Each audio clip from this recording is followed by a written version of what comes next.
Welcome to the Kaizorian experience. Over here, we're going to be talking about everything African.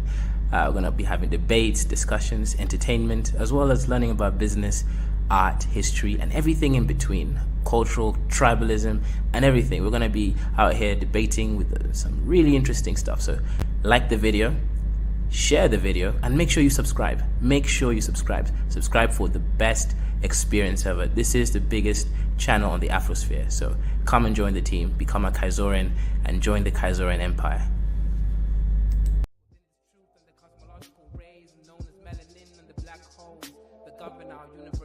Universally exist within myself, within this premise, and I exist within this bluebird in the sky.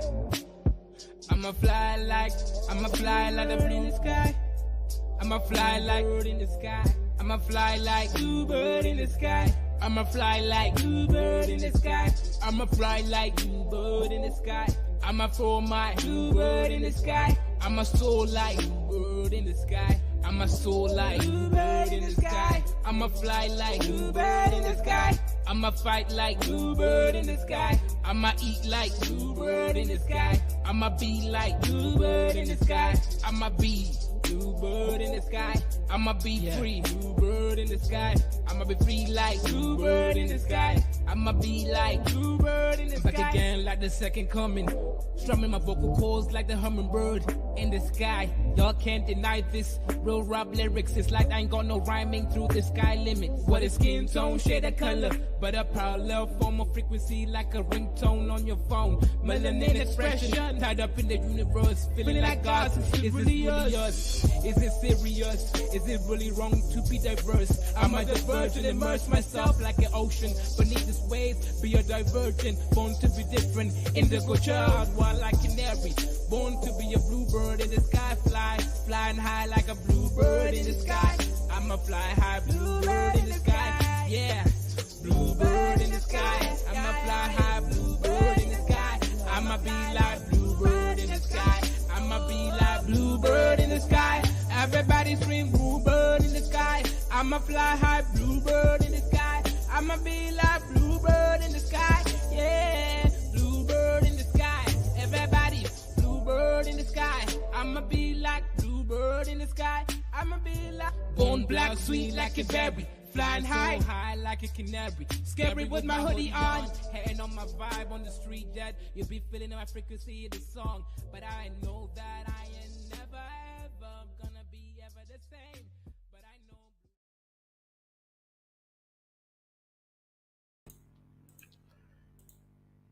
What's good, YouTube? Hopefully you guys are doing well. Today's discussion is going to be about violence, knife crime in the Black UK community, and what their mothers have to do with it, right? I'm going to be reacting to a brother's video. I believe his name is Falcon Black or Falcon Blizzak, right?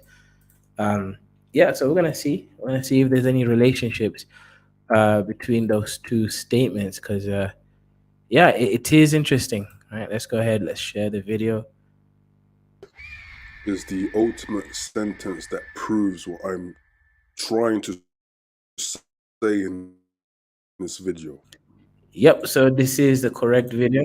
Let's see, make sure you hit the like button as you come in so that we can give the best analysis and share it to more people. Your mother, and by extension the entire Black population, are beyond reproach, and if you dare question their sanity, their morality, mental health, their own life choices and decisions, you will be classed as an infidel. Your mentality is a product of quote-unquote self-hatred. That is the response you'll tend to get if you dare to... Yep, this is generally true, right? I've been on YouTube for a while. I've been on social media for even longer, right? And yes, this is correct. If you have a dissenting voice, if you say, hey, I don't quite like the behaviors that I'm seeing from people that look like me or have some kind of relationship with me, aka Black people, or insert specific tribe group. Maybe your FBA and someone who's also another FBA comes in and says, hey, perhaps we need to stop doing these things at such a high level, right? Talking about criminal actions, etc. You're going to be seen as the coon. They will categorically label you a coon. So he's not saying nothing. He's definitely saying something at the moment. That's the reality of how things work. And how people judge you if you have a dissenting voice. If you're not simply aerating out the voices of the masses and playing into victimhood complex. And yeah, that is 100%. I can't disagree. Speak against, or if you dare to mention anything that will be mentioned in this video. Now, excuse me if I sound a little bit nasally, I'm a bit bunged up. I had to make this video today. And the reason why I need to make this video is because in the black community, we have seen killing after killing after killing, particularly of the black youth. Most of the perpetrators are black people. And so in duality with... Yeah, let's go back down and analyze that graph. So this is London. It's a Sky News. That obviously the source is supposed to be police. Now these are the rates over here. So population. Look at this, right? Black population in the UK is 13%. Okay, in London. Okay, in specifically London. In the UK is actually less. It's like 3%.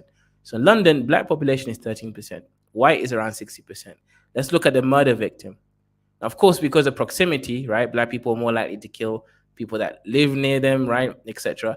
Black people are the majority of the murder victims, as you can see there, 44% black, 35% white.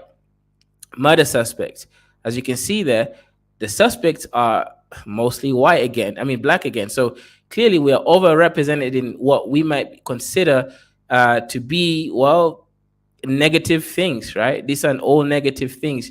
Nobody wants to be associated with murder, but that's an unfortunate circumstance, right? Out of just a 13% population, we are 48% of the murder suspects, right? But forget suspects, that doesn't mean anything. Let's talk about the victims, right? As you can see, we end up killing ourselves in huge numbers. So the brother is correct. If anyone is to speak against this and add their own opinion about how this is deleterious to the community, to the self, and anything, they're going to be labeled terms like coon, self-hate, and all that stuff, right? You can't speak against problems that you see that will affect you possibly in the future or your children. You can't speak against it. You can't hope to mitigate it because, unfortunately, people will call you a coon, right? So are black people supposed to live in fear, or are they supposed to, grow one and fight back against this, right? That's the question. Live in fear or fight against it. Black people. And so in duality with the deaths, there's a same level of incarceration. For years, decades, black people have been asking themselves what the problem is. Is it racism? Is life in the West that restrictive and that demeaning towards black people that black people must resort to expressing their frustrations in the form of causing destruction to other black people? I sincerely don't think so. Now, speaking about racism, it's hilarious because a lot of the racial abuse that a lot of people will not cite came from their family. It didn't come from that evil, racist white guy who's supposedly out to get me, who is plotting every day for my downfall. I didn't experience racial abuse from white people. Now, that could be a generation. Yeah, let me add there too. Generally speaking, that wasn't my reality either. So I can concur with what he's saying at the moment. Just wasn't my reality, right? I wasn't waking up in fear of racism. That's true. But to be honest, I wasn't fear of black people either, right? I got to say the truth in all, right? I lived in an area that had black people in it, right? But I didn't really see a lot of this crime that London has. I think maybe London has its own unique problems that is even separate from the rest of the nation. Thing. I'm a millennial. Whereas I would never ever suggest that racism does not exist, we black people often downplay the racial abuse that we suffer from other black people, and starting with the family. Okay, it isn't white people cussing you for your African looking features. Some of our mothers are anointing themselves every day with skin lightening products while simultaneously having dark skinned kids. What does that do or say about the psyche of that individual? And what is the result of the child watching that happen and its effects on him or her? Speaking of racism, in the UK, there are record numbers of black students going into university, higher education, right? But on the flip side, lesser than expected students are leaving with first-class degrees. Many still are dropping out for first-class degrees. Yeah, so let's talk about these degrees and whether you need a first class. Well, look, you really don't need a first class degree to succeed, right? But it is nice to have over there, right? Second class upper is good enough, and it shows you have enough work ethic, to impress an employer, etc. But let's go through this record. So this says percentages of graduates within each ethnic group achieving the different degree classifications. So in the UK, we have we've got first, second, and third or pass, right? So first, second class, we got obviously third class and then pass, right? So, however, there's about 5 classifications, right? It's not just those 4. So the first class, okay, Asians, 33% get them. That is pretty high. I mean, that's like getting all A's, right? In your high school or something diploma. That's pretty great. 33% of Asians get first class. Now, second class upper, Asians, 46% get that. That basically is like the second higher qualification. So 46, let's say that's 46%, right? 40, 50, 60, 70. So about 80% more or less, right, of Asians get first class or upper class second honors degree. That's a huge percentage. I'm not even going to comment on the 2, 3, or third or pass, right? That's Asians are not doing that bad. Now let's go look at the black. As you can see, for the first class, 20%. So that's already a 13% difference between the black and the Asian qualifications there with that degree over there, right? Upper class second. Okay, blacks are not doing terrible, right? They're getting 47% of them are getting this classification. But I think this is true for most people. It looks like it's 46% on all racial groups that gets upper second class, which is decent. Now, if you look at blacks, they're overrepresented on the lower, second, third, and pass qualifications, right? Look at people like the mixed race people. They're even less represented, right? Mixed are actually doing the best. Like 35% of mixed race people are getting a first class degree, and only 16% are getting a lower second or third or pass. So that's pretty interesting. Now look at white. White are actually doing the best. This is, probably a lot of people say, oh yeah, this is fake news. But no, whites are doing the best here, right? As you can see, first class whites, 40% of white people that go to university get a first class degree. That is an insane number there, right? And you can see that only 14% of whites get one of these Mickey Mouse qualifications, third or lower second. So clearly the blacks are doing the worst out of all the groups by a significant margin. So clearly, yeah, he has a good point. We're just not doing it. Many still are dropping out. For one, maybe I'm just a simpleton, but for one, a racist society will not give individuals who they deem to be inferior or, not right people, they will not be given the chance to excel in education, right? Because the education is the key to a prosperous life, right? Education is the key for a well-earning individual. Education is the key to freedom, to be able to travel around the world, right, with your stunning UK degree. I don't think it's racism. It points to something that has always been taboo and has never been allowed to be discussed, and that is the abhorrent and soul-destroying black households and the So he's gonna blame the black mothers, right? He said it. He said it, right? He says that the black households are abhorrent and soul destroying. Now, what is he talking about? I haven't seen the video. This is a live react. I can begin to guess, right? Black households tend to be, yeah, he's right. They tend to be soul destroying. There's a lack of empathy. There's a lack of humanness in the way that they're run, and they're run by women, a lot of them, right?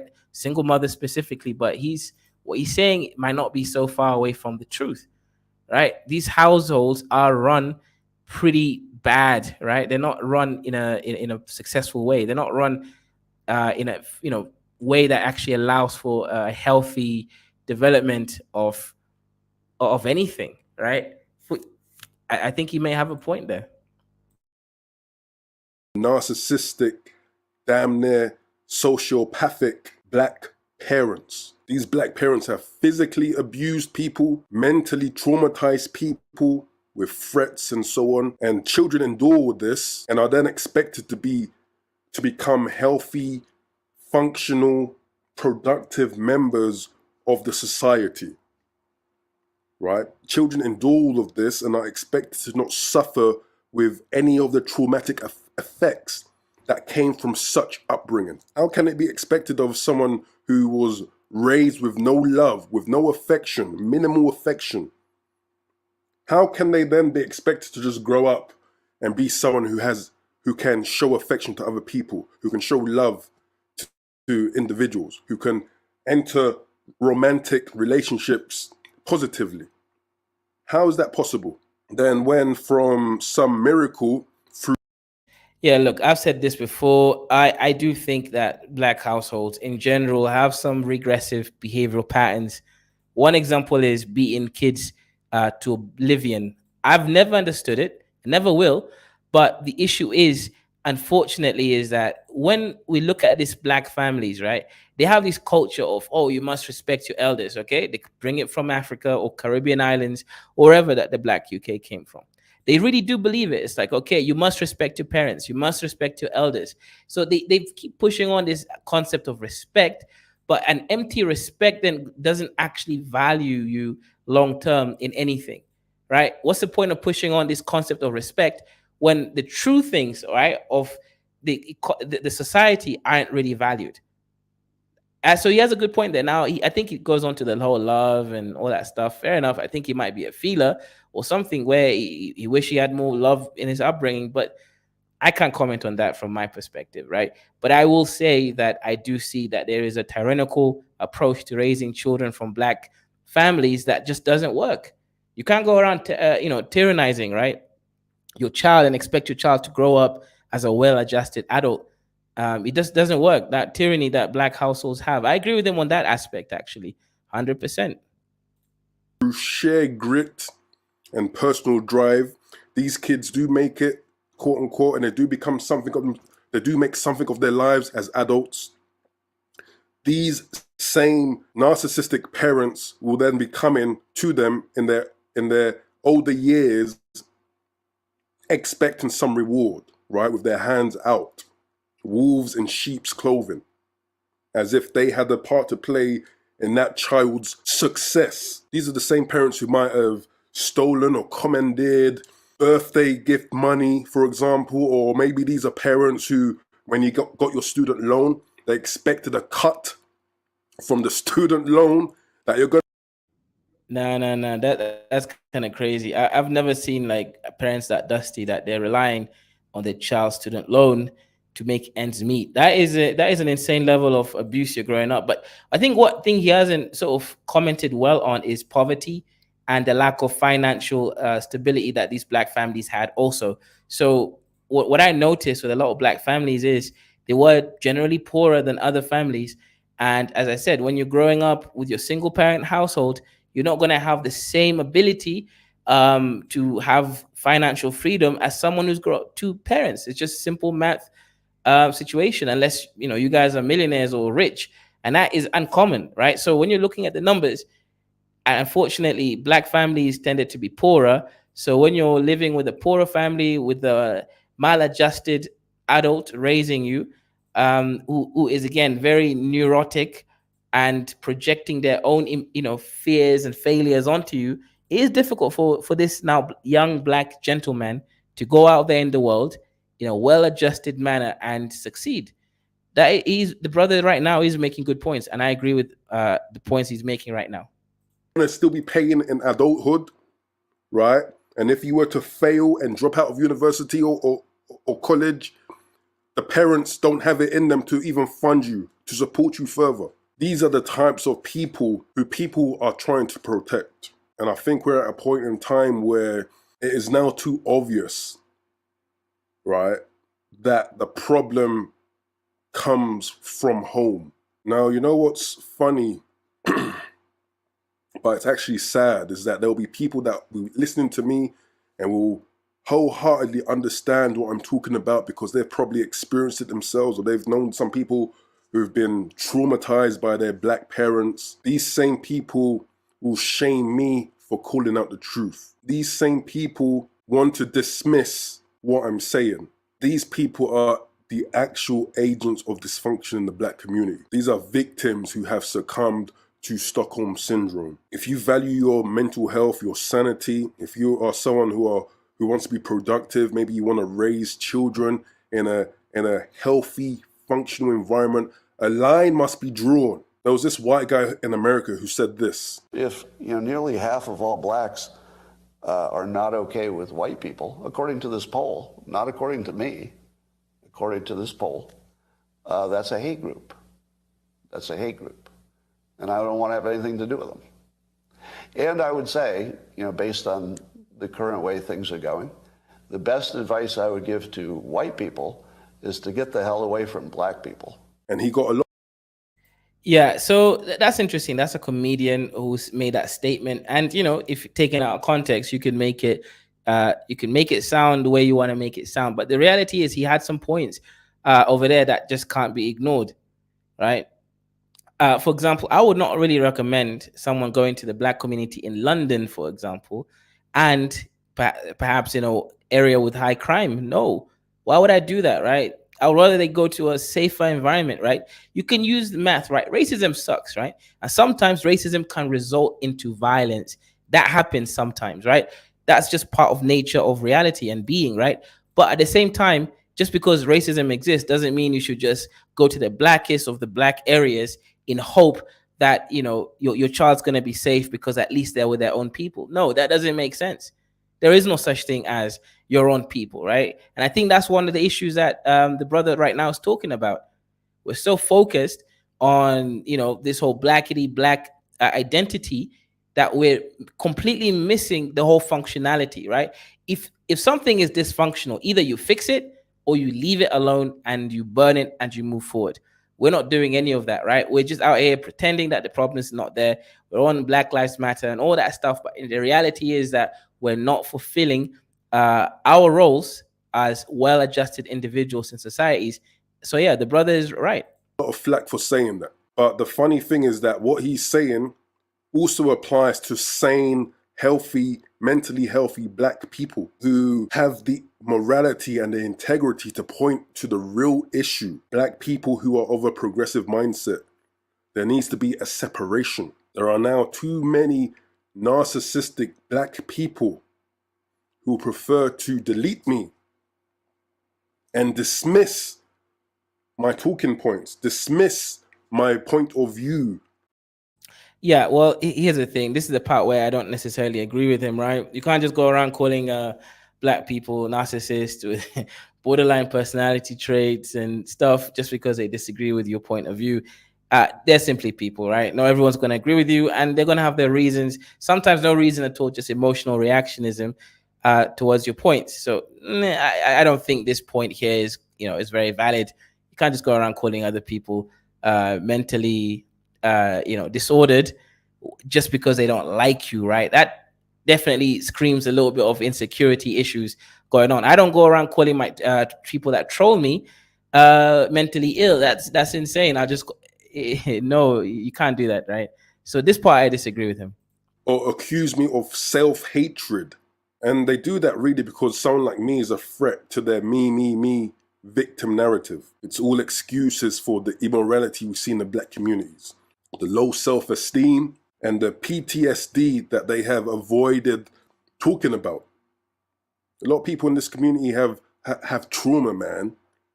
And it's the trauma that makes people cold-hearted killers with absolutely no empathy for you, me, or anyone else in the world. This is what is happening because we choose not to speak about the truth. And the sad truth is that a lot of the people with the PTSD, they're actually trying to protect the parents that actually caused them the harm in the first place, right?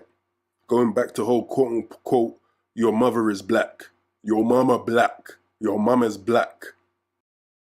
Yeah, so what is he trying to say here, right? And I think this is the part where I do agree with 100%. I've heard this statement before, your mama is black. What the hell is that supposed to mean? right? Whether she's black, blue, green, it's irrelevant, right? Because if you're speaking about something, you're speaking about illnesses that you've seen. Whether your mom has that illness or something doesn't make it's irrelevant, right, to the cause or the circumstance that you're speaking about. I have actually heard this several times. Your mom is black or something, and I'm just trying to think, okay, what's your point? What are you trying to bring out there? Are you trying to emotionally manipulate me, or worse yet, are you trying to shame me publicly in front of people that I'm a self-hater because I spoke against a community or group of people that my mother could also be technically part of, and that's supposed to stop me in my tracks from saying the truth? I've never understood it, so I've never fallen victim for it, because I've always thought that some low IQ stuff, it makes no sense, right? We unfortunately as black people do lead in a lot of criminal statistics, right? And you can't just pick and choose, okay, we like these stats, we don't like those stats, right? The stats are there, they're objective, they're true for the most part, right? We're talking about the aggregate of the stats. We don't mean like some situation where the police did this and they lied. No, no, no. We're not talking about that. We're not talking about that, right? We're talking about the simple situation of of this stuff, right? Shout out to AJ Watson. Divide the mixed race celebrities by behavior, and then look up their parents. You'll see all the well behaved have a black dad and a white mom, and not vice versa. Interesting, AJ Watson. Sorry, but I ain't gonna go stream. I have stuff to do. Oh, no, it's cool. It's cool.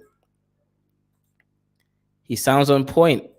It means you are a part of the debauchery gang. Yep, yep, yep. That's 100% true. I've seen this before so many times. Like, they really, really love emotionally manipulating you, calling you all sorts of names. But the reality is simple. They don't really care about anything or you, right? They just want to stop you on your tracks from saying the truth, right? Why is it so important for them to stop you from saying the truth?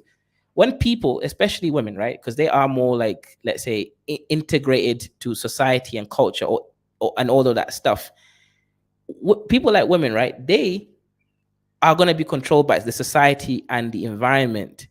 So what that means is they need to actually manipulate you in order for them to work around, right? It's a base response. You're one of us too. Don't think you're better. Interesting. Yeah. It makes sense. It makes sense. Adult supervision. Very great point that you're making there. Yeah, it's a base response. Basically, don't escape. Don't think that you can be something else. The Dogon Star says, actually, most of the gangbangers think just like you. Okay. I'll be interested what you mean by that, right? Can you write it down or express it in a slightly different way so that makes more sense to me? Shout out, shout out. Also, most gangbangers think like the man in the video. So gangbangers think like me. Okay, can you explain which points they think like us so that we can get a little bit more knowledge, right? We want to make sure we know the specifics of why you think they think like us, right? Because that would be new. That's news to me, right? I didn't know this. They thought like me, right? I thought gangbangers thought more like women, right? Reactionary kinds of people, and all that stuff, right? So yeah, so please find a better way to express your points. So therefore, be quiet and shut up and be grateful. And this is how the cycle of mental illness, debauchery, and death will continue in the black community. But what do I know? What are your thoughts? Leave them in the comment below. Yeah, shout out FBA. Dos says mixed race kids with black dads are broke and powerless. Nah, that's crazy. That's crazy. It's kind of interesting though, right? Like, I do believe that that's feminine energy. Being brought up in black households definitely does go far in creating what I call bitch ass niggas who go around committing violence, thinking that the only way that they can go through being a man is through violence, right? I do believe that is actually a big part of it. That's a big part of it. I don't think that people that are well adjusted are just going to go around being angry at everyone. Again, look, for me, right, there's even nothing wrong with so-called gang banging, right? If you conduct your business like the Yakuza and only keep it, within minimal sort of efforts and violence. No, we're talking about black gangbangers kill innocent people in drive-by shootings or stab innocent people. People who are not even connected to any gang. That's a big problem here. No one cares if, gangbangers delete themselves, right? It's like, fine. We don't really care that much. What we care about as a society, we definitely care about when it starts affecting the people who are not part of that community, that culture. The Dogon Star says, gangbangers don't think the white man is the problem. They think that being pan-African or pro-black is lame, just like you, Kaiser. Well, Dogon Star, I mean, if you can't click on the link, you can join me if you want, right? Like, it is an open discussion. I would love to hear a little bit more from your perspective. But it's not just that I don't think the white man is a problem, because I've done a video just recently of a white man in Kenya, right? Mr. Beast, who went and built 100 wells in Africa, 50 of them, I believe, in Kenya, right? This is a job that the black man could have done, right? There could have been some GoFundMe organization that took money from either blacks or Africans, and they could have done that, but no such organization exists and no such funding exists. So how am I supposed to believe that the white man is a problem when he's the one who's even helping poor Africans, right? I just can't believe that, right? We're not in that time. We're not during slavery. We're not doing apartheid, right? Things have moved to a slightly different position, and we have to be moving in adjusted. We have to adjust our reality. We can't just assume that things are the same that they used to be like 200 years ago, right? We're not saying that it's perfect. There's no such thing as perfection, right? But no, we're not gonna just be out here pretending that things are as bad as they used to be. That's when you lead yourself to like mental health issues, right? You're projecting against reality. That's my opinion on that one, right? I just don't believe the white man is our biggest problem right now. We have way, way bigger issues. Our countries, our economies, etc. Black on black violence has nothing to do with white supremacy, according to my opinion, right? If you want to reason against me, you can, but I just don't see it.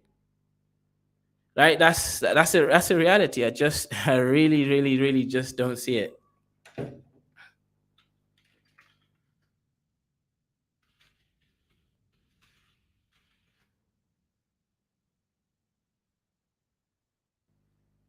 It's just not that evident. Let me see if I can react to one more video. Okay, let's see. Give me a second, guys.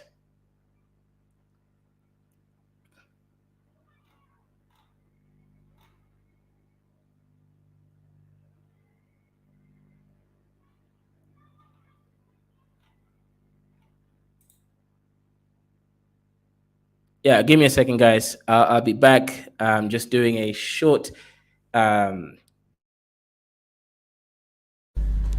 Welcome to the Kaizorian experience. Over here, we're going to be talking about everything African. We're going to be having debates, discussions, entertainment, as well as learning about business, art, history, and everything in between. Cultural, tribalism, and everything. We're going to be out here debating with some really interesting stuff. So like the video, share the video, and make sure you subscribe. Make sure you subscribe. Subscribe for the best experience ever. This is the biggest channel on the Afrosphere. So come and join the team, become a Kaizorian, and join the Kaizorian Empire.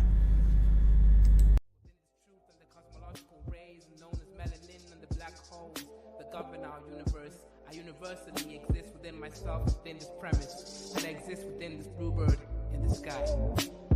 I'ma fly like the blue in the sky. I'ma fly like bird in the sky. I'ma fly like bluebird in the sky. I'ma fly like bluebird in the sky. I'ma fly like bluebird in the sky.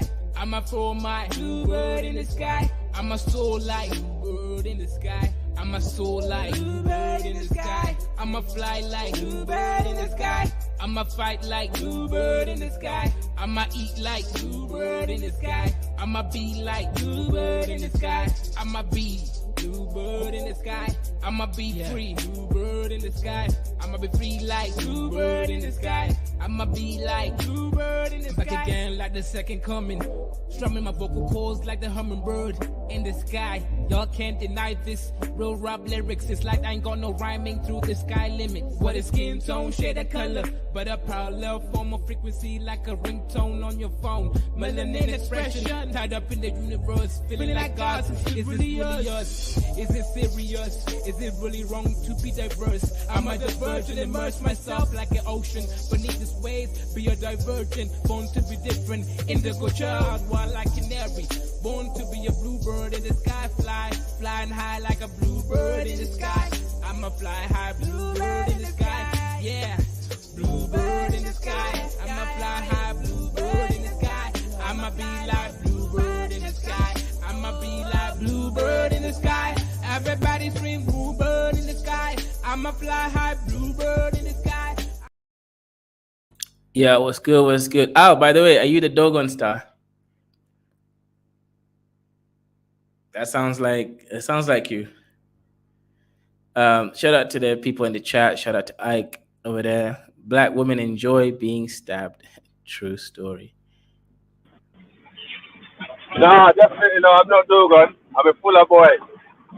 I'm a Fula man. No Dogon. What I go on there? Every blessed. Wait, say that again. I said I'm a Fula man. I'm not Dogon. Far from that. Okay. I see. They're my people, though. In a way, even though, yeah, they're my people from Mali, so maybe not far from the truth, but I'm a Fula, no Dogon. Well, anyway, how you doing today, bro? You good? Yeah, not too bad. What about you? Yeah, still here in the, still in the jungle, bro. Still in the jungle. I'm in the modern day jungle, Kaiser. You know that. You know where he left, man. Oh yeah, but you see, you guys choose that. Yeah, you could be out here in Africa chilling, but you choose the plantation. You know what? That I wouldn't do that, fam. I wouldn't argue with you, bro. That's true, man. Well, yeah. Get to the topic. You know what? This is a very difficult topic, isn't it? You know, because 1 minute, you know, we are the bad ones. Next minute, you know, we're suffering with poverty, and next minute, we're making excuses for degeneracy. You know, all over the developed world. You know, my take on this, roadman. You talking about roadman, isn't it?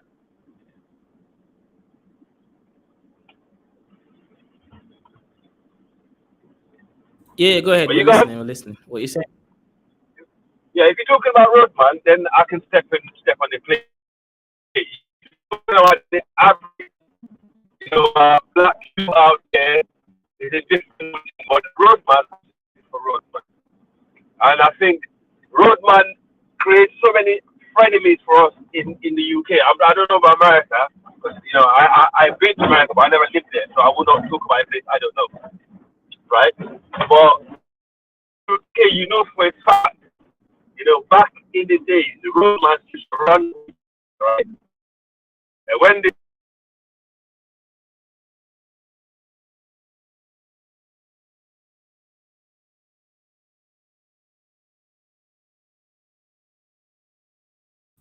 Yeah, Al, I think your connection is a little bit weak. Come back a little bit later. Yeah, I think your connection definitely is is not it, right? It's probably some pro-black connection, right? Only works on weekends. Road internet, yeah, literally road internet. Yeah, he's a roadman out there, and his internet is just coming out telling us the truth. But yeah, there is some interesting things. What the brother mentioned, right, Falcon Black, about black fathers, black community, and basically the lack of accountability. He was 100%. I can't say I disagreed with majority what he said. I think he went on to about the emotionalism a little bit more than I would, but I still think it's relevant for a lot of these people. So just because it's not relevant for me doesn't mean it's not relevant generally. So yeah, I'll have to give him that one. Falcon definitely made a good point.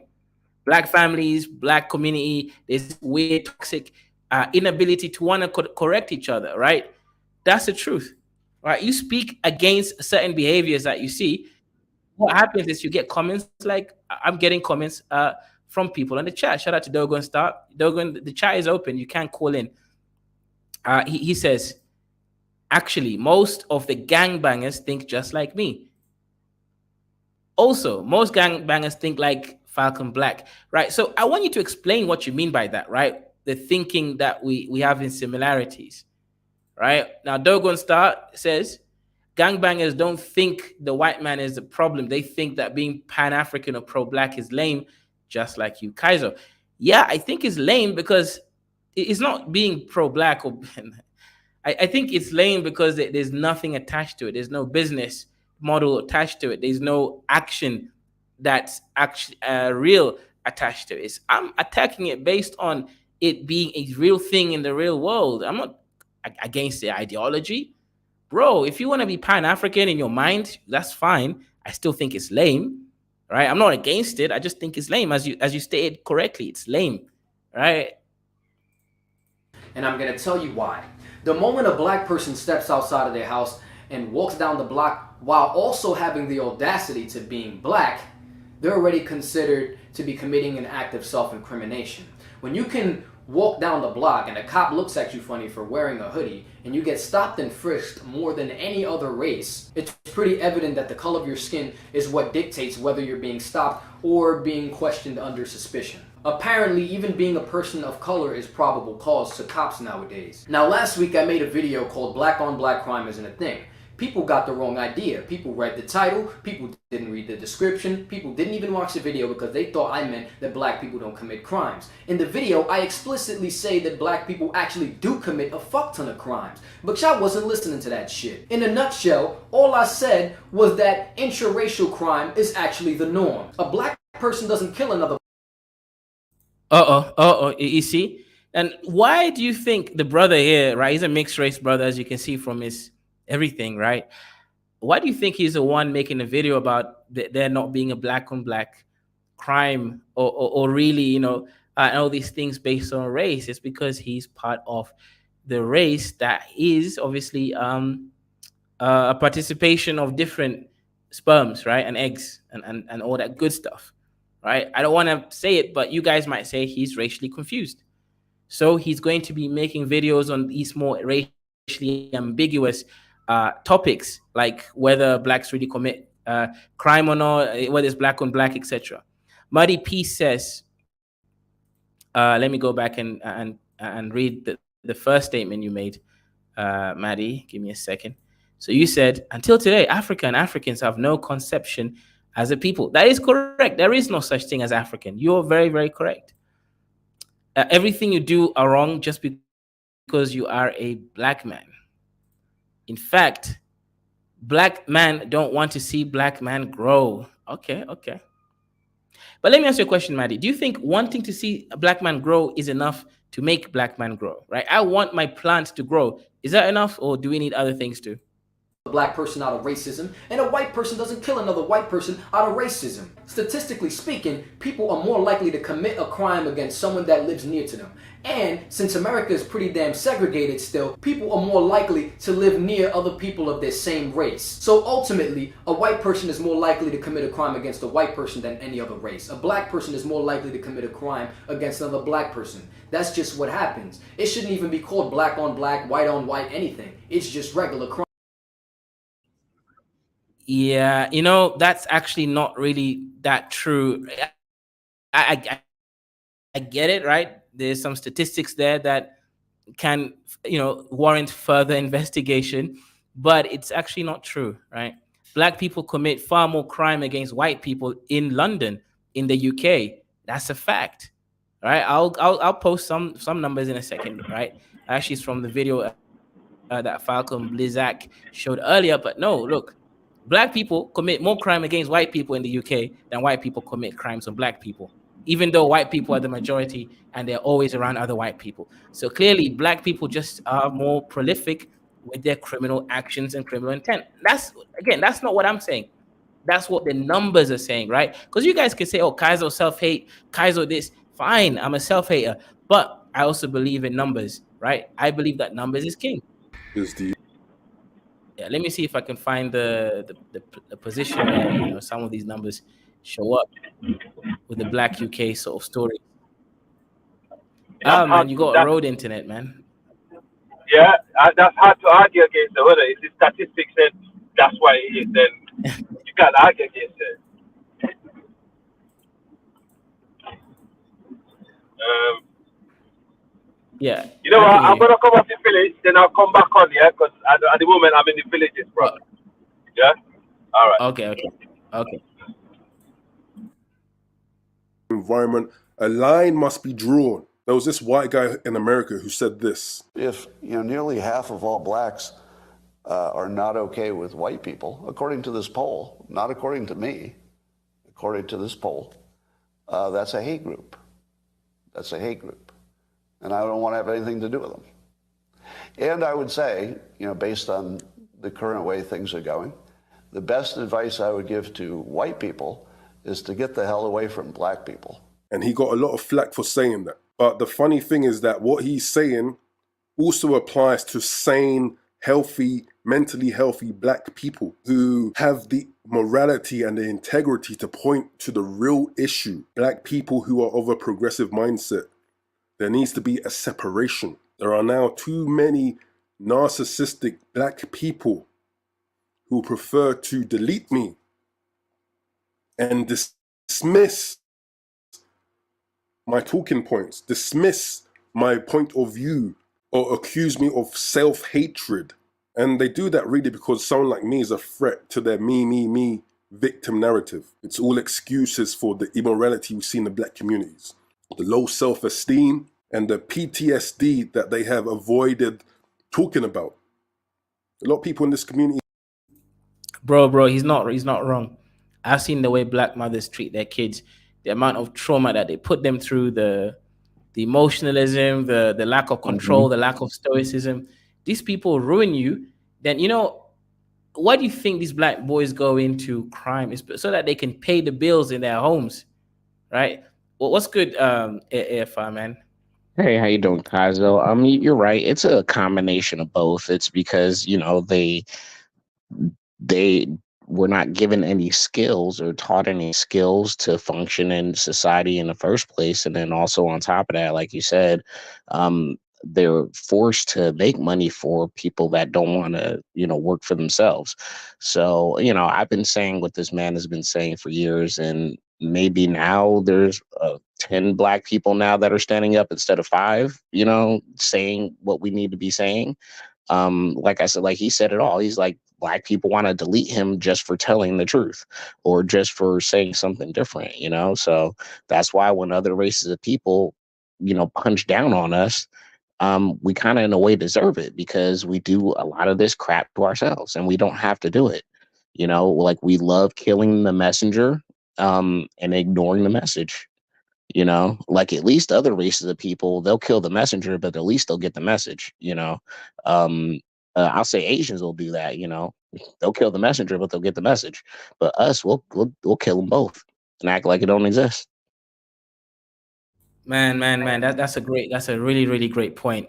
Because I've thought about this, right? And I'm not as radical as you, AFR, or this guy, I guess, by sort of putting emotion behind what I say. But I've noticed the same stuff that you guys are talking about, right? I remember when I even simply said, okay, guys, we do have to tackle this, right? Why are we creating more crime, at least, right? As I said before, on one of these streams, I had a student, right? One of the students I was tutoring, right? At uni, him, right? His cousin was killed by another black man right outside of his home. So his mother saw his son stabbed to death on the doorway because he was apparently they thought he was a gangbanger like them, right? It was a mistaken identity. But after knowing something like this, do you think I would ever say that you should live in a black neighborhood? No way, right? That's no way, right? The neighborhood that my family lives at, it's not black neighborhood. Now, sure, there's black people on that street, but those are all my family members, right? They're literally cousins and cousins. We bought half of the street, right? That's a separate discussion. That's different. That's not really black. That's family, right? But when I'm just talking about generally, I would tell you rather go to a safe white neighborhood rather than living in a dilapidated, inner city black neighborhood where your safety and your child's safety is dealing with chaos, right? That just never made sense to me. It almost makes me angry that this is not a topic that people immediately understand, that they start having to put the white man into this equation. How is a white man involved in you doing crime? Not just crime, bro, killing other people, right? Yeah. If it was stealing, you could say, oh, well, economically, black populations have less opportunity. So, okay, fine. You can make the argument. But death, there's no reason to kill niggas, right? Hmm. One thing I'll say is it's a weird phenomenon, but I think it's like kind of like I don't know exactly what it'll be called, but it's like kind of like a self-suicide, because I'll say like in America this happens a lot, where a black woman will have like 3 sons or 5 sons and live in the same crappy neighborhood for like 20 or 30 years, and then like half of her children will be killed, like living in that area, or all of her sons will be killed. It's like so many stories of a single black mother with like 2 to 6 boys. It's usually boys, not girls, and they half of them get deleted within 10 to 20 years. And people, and it just seems that it's like I just don't understand the psychology of that person. You know what I'm saying? I wish somebody would study the psychology of a woman like that so we can get answers, because it's weird. And also, I want to say something about this comment right now from FBA Ados. Knife crime is hilarious to me. I wish I would be scared of my knife. Well, you should, because most large cities in the West, and I'm talking about UK and America, have ridiculous amounts of crime, and the quality of life is really bad. So you being really foolhardy and arrogant in that regard, it shows that the lack of self-preservation we have as black people on a normal scale. Like me, I carry guns every day. I do it for a living, and I do it because it's my constitutional right. But I'm scared, and like not like people get killed every day out where I live. So I really just really weird that black people just say and do this stuff. Like ABS, FBA Ados literally just kind of proved my point with his comment, and it's really sad. But anyway, go ahead. Sorry. No, you're 100% right. 100% right. So I think FBA DOS is basically trying to make fun of Black British society by saying, knife is a little thing. You can survive it. Why are you scared of a knife? He's saying, oh, guns are way more scary. So look, FBA DOS, trust me, knife is worse in some cases, because guess what? You're gonna be slashed. Okay, let me show this nigga what Black UK people actually carry, right? Because people think it's just some tiny little kitchen knife. Again, a tiny little kitchen knife can Oh, still they're end your carrying life, right? swords in their So, freaking pants. There's 15-year-old yeah, kids carrying fucking swords. exactly. They're carrying swords. They just call it knife crime. But this nigga is out here carrying swords, right? It's not just some tiny little knives or something. Again, still, tiny little knife will kill you, right? It's not as if it's nothing special. I'll share my screen in a second, but I just wanted to make sure that he understands that this is not a joke, this is not a game, this is people's lives that have been ruined because of these. Look, I just called, I don't know, man, what can we use, savages, or Oh no, I don't know, man. I say now. I'm sorry. Within the last year, I've been more comfortable calling black people animals and monkeys, because I mean, if you act like an animal, you should be called one. And it's not due to your race. So don't even come at me like, oh, why are you doing that to black people? You can be white, you can be Asian. If you act like an animal, people should be able to call you out. Right. I generally agree with the sentiments that you're saying on that specific point, right? But yeah, let me just share a video, right? This is from Channel Well, 4 last News. thing, the reason It's why on I my do it, screen, because just I've just sharing it. noticed, well, real quick, the reason why I say this is because black people have been coddled to where, they go to other races of people to like defend them, like defend their honor. Like, oh my God, how can you say that about a black person? Like white people, yelling about how we're oppressed by a said group, but then looking for these very same people to protect us, like it's so stupid. But anyway, go ahead.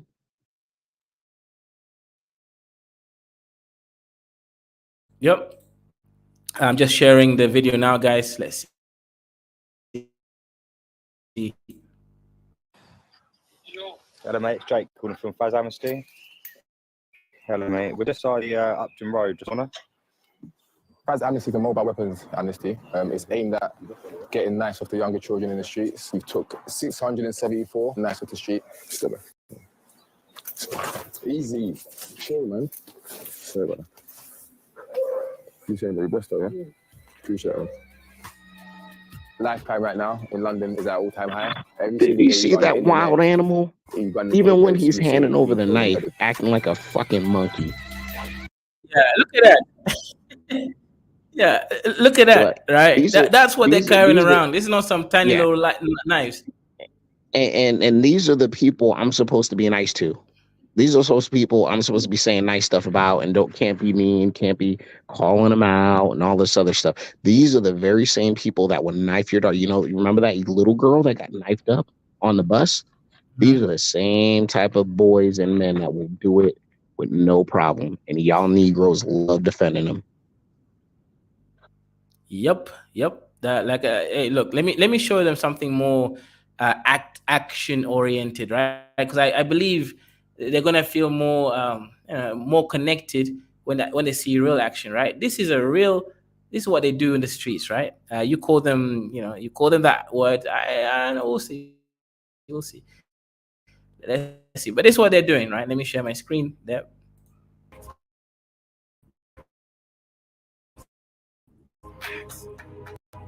How we do? Mr. Max is back out. Damn, that's a Dirk This from is what they're doing. 1521. Two more run up. Look at that. Two more run up.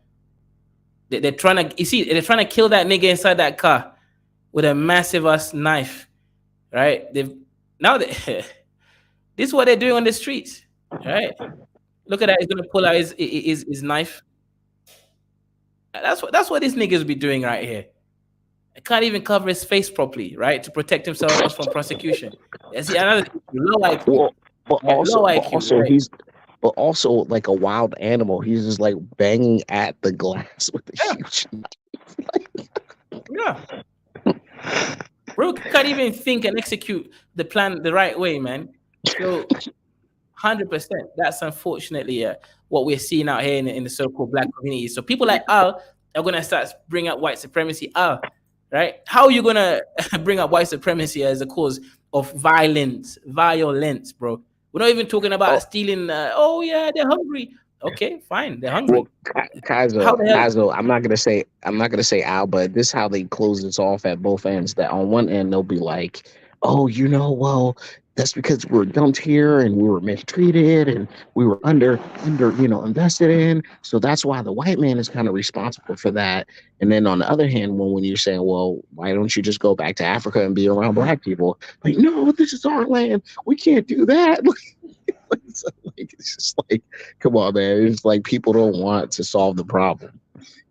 Because you can solve the problem here, but then when you're like, okay, since the white man, because they always go with the white man being a proximity to the white man is harmful. But when you're saying leave the proximity to the white man, oh no, the global powers and everywhere you go, like white supremacy runs the universe and all that stuff. So they have a mental block to get anything done. I don't know if we put it up there, but yeah. So go ahead. Oh, hold on. Can I read the comment? Ahead. Okay, the Dagon Star said, but why would you use the word monkey that racist ET men would use to describe you, AFR? Why not use another word? Self-hate maybe? Well, see, let me answer him. Right? Monkeys are a social creature just like us. Monkeys, what happens when we stop using reason? We behave like monkeys because we have the same social structure, but without the same level of reasoning. So monkey is the most accurate term. Actually should be ape or gorilla, right? Or chimpanzee, right? That's even more accurate. That's what happens when we lose our cognitive reasoning capacity. We behave like chimpanzees. Bam, you said it. Also, I'll do it even one more. Me as a thinking and self-confident black man, I don't really stake my self-esteem on what a white man calls me or any name he comes up with. So a white man can call me a monkey to my face, which I've been called a monkey by white people on the internet before. That's not really something that's hard to happen to a black person anyway. So that's funny. But anyway, I'm not gonna get mad or upset and let a white man saying something to me control my actions and feelings. Like that's just the that's just like the gayest thing ever. But I don't know. Black folks love talking about how the white man's not important and the white man sucks and all that. But if the white man calls your name, it seems y'all Negroes lose y'all mind and gotta hurt yourself or hurt somebody and all that instead of just, I don't know, controlling yourself. I don't know. Whatever. Dagon Star, you sound like a weak Negro. Sorry to say. You let white people hurt your feelings. Like that's literally what I get from what he said. I'm not trying to like really like his be needs need to mean, but grow. it sounds like he gets it. He gets his feelings hurt by white people. Yeah, his knees need to grow a little bit. But yeah, so shout out, we got a new panelist. Was good. Al, how are you gonna defend this? How are you gonna bring the white man into black on black crime, just black crime in general? Kaizu, I don't blame the white man for everything. I'm not the sort of guy that do that. I just go into statistics and fact, and I just put it as it is. And sometimes if the white man got the blame in there, I'll blame the white man. If the black man got the blame, I'll blame the black man. In fact, I don't like that word black or white. I just like to say European or African descent or European descent. I mean, I'm not here. I ain't got no love for gangsters. I ain't got no love for roadman. I was stabbed myself by these things, right? And I never been in the gang. I don't like it. I never sold drugs. I never associate myself with these sort of guys. Even though I grew up in a really, really rough and tough borough, right? I managed to stay away from it. That's because of my upbringing, you know, for my Fulani parents, how they brought me up when I was young. That structure remained with me everywhere I go, whether I live with my mom or dad. That structure always remains as it is now. That's what made me carry on, to live my life globally. And basically, I have no love for gangsters or these black people that causing this, trouble in our neighborhoods. However, if you look at the geography of this, the crime that you're talking about right now in London, Manchester, Birmingham, Bristol even right now, in terms of statistics, I think London and Bristol have the highest number of black people. But for some reason, Bristol knife crime is almost to zero, right? And the London knife crime haven't stopped. It just carry on going up. However, growing up in Bristol, when the opportunities were limited towards our people, right, or people of African descent, the crime was high.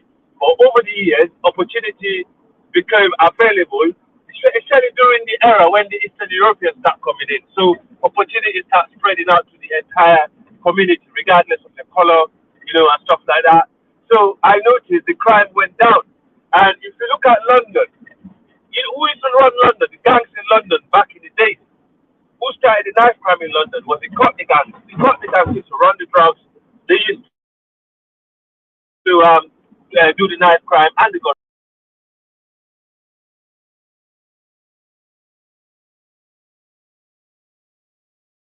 Are you? Oh, okay. Yeah, I think it's road internet. Okay. Well, can I say this real quick to what he's saying? Anyway, you get okay. crime and poverty, there's no excuse. There's so many people in Africa that are poor. They can't even put food on their table. You don't see them going out in the street, stabbing or shooting or killing people, right? So, given that, yeah. So I would not give any excuse to my black brothers and sisters or white brothers and sisters. All right. He's got that wonderful internet again. Are you done, Al, or? Okay, look, I'm gonna say this real quick. He is right. Or about he's talking about the areas where knife crime has gone down, where black people live. Hey, Al, you keep going in and out. Don't interrupt me. Don't be rude. I'm not interrupting you. You keep. Sir, I'm not interrupting you. You keep going in and out, sir. All has said. Okay, sorry. Sorry. So, the Caribbean culture, the Black American culture that came to the UK, haven't done us a favor. They haven't done the youth over here a favor. So they messed up. So on that note, I'm actually with Kaiser, an American First Rifleman. I think we are to blame, for our own problem. We should stop blaming other people. However, there's underlying symptoms of these problems, which I think is a cultural issue that needs to be addressed. Can you hear me now? Is that better? Yeah, but yeah, then if it's a cultural issue that it's our fault, we need to fix it. We don't need to talk about white people again.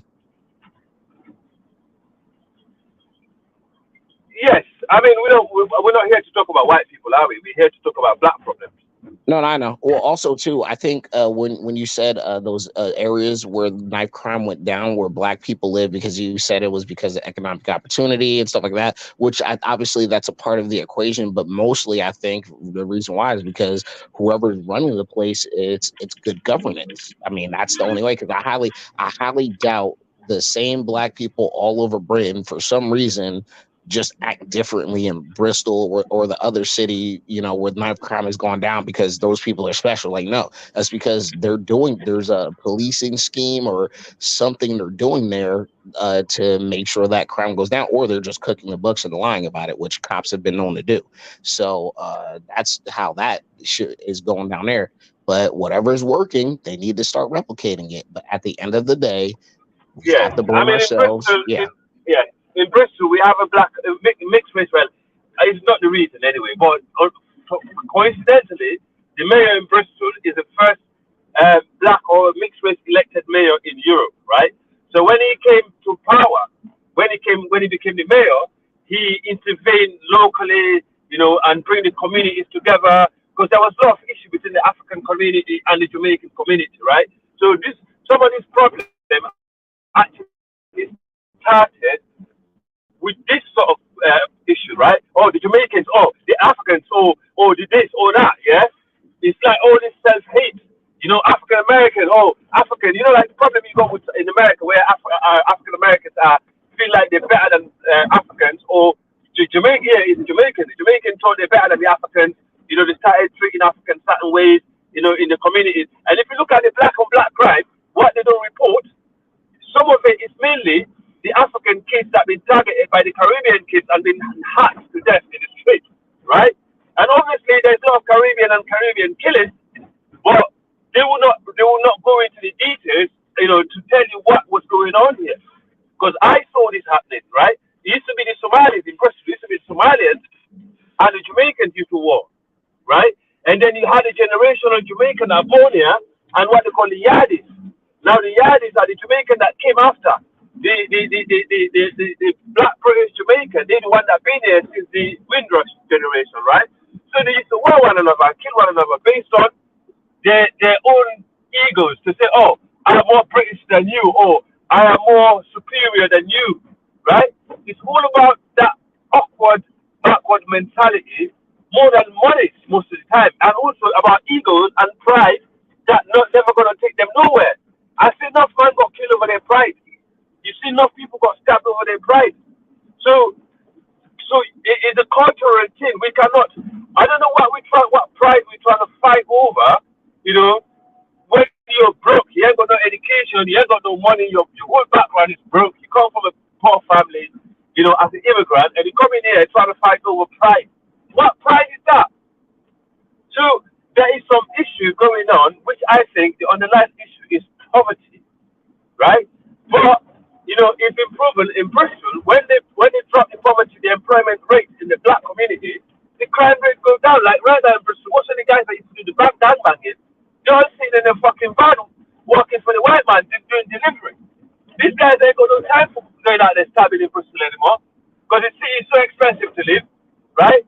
And also, there's jobs out there that will actually give you enough money to pay your rent and fucking go out and look for a gal and do whatever you want to do.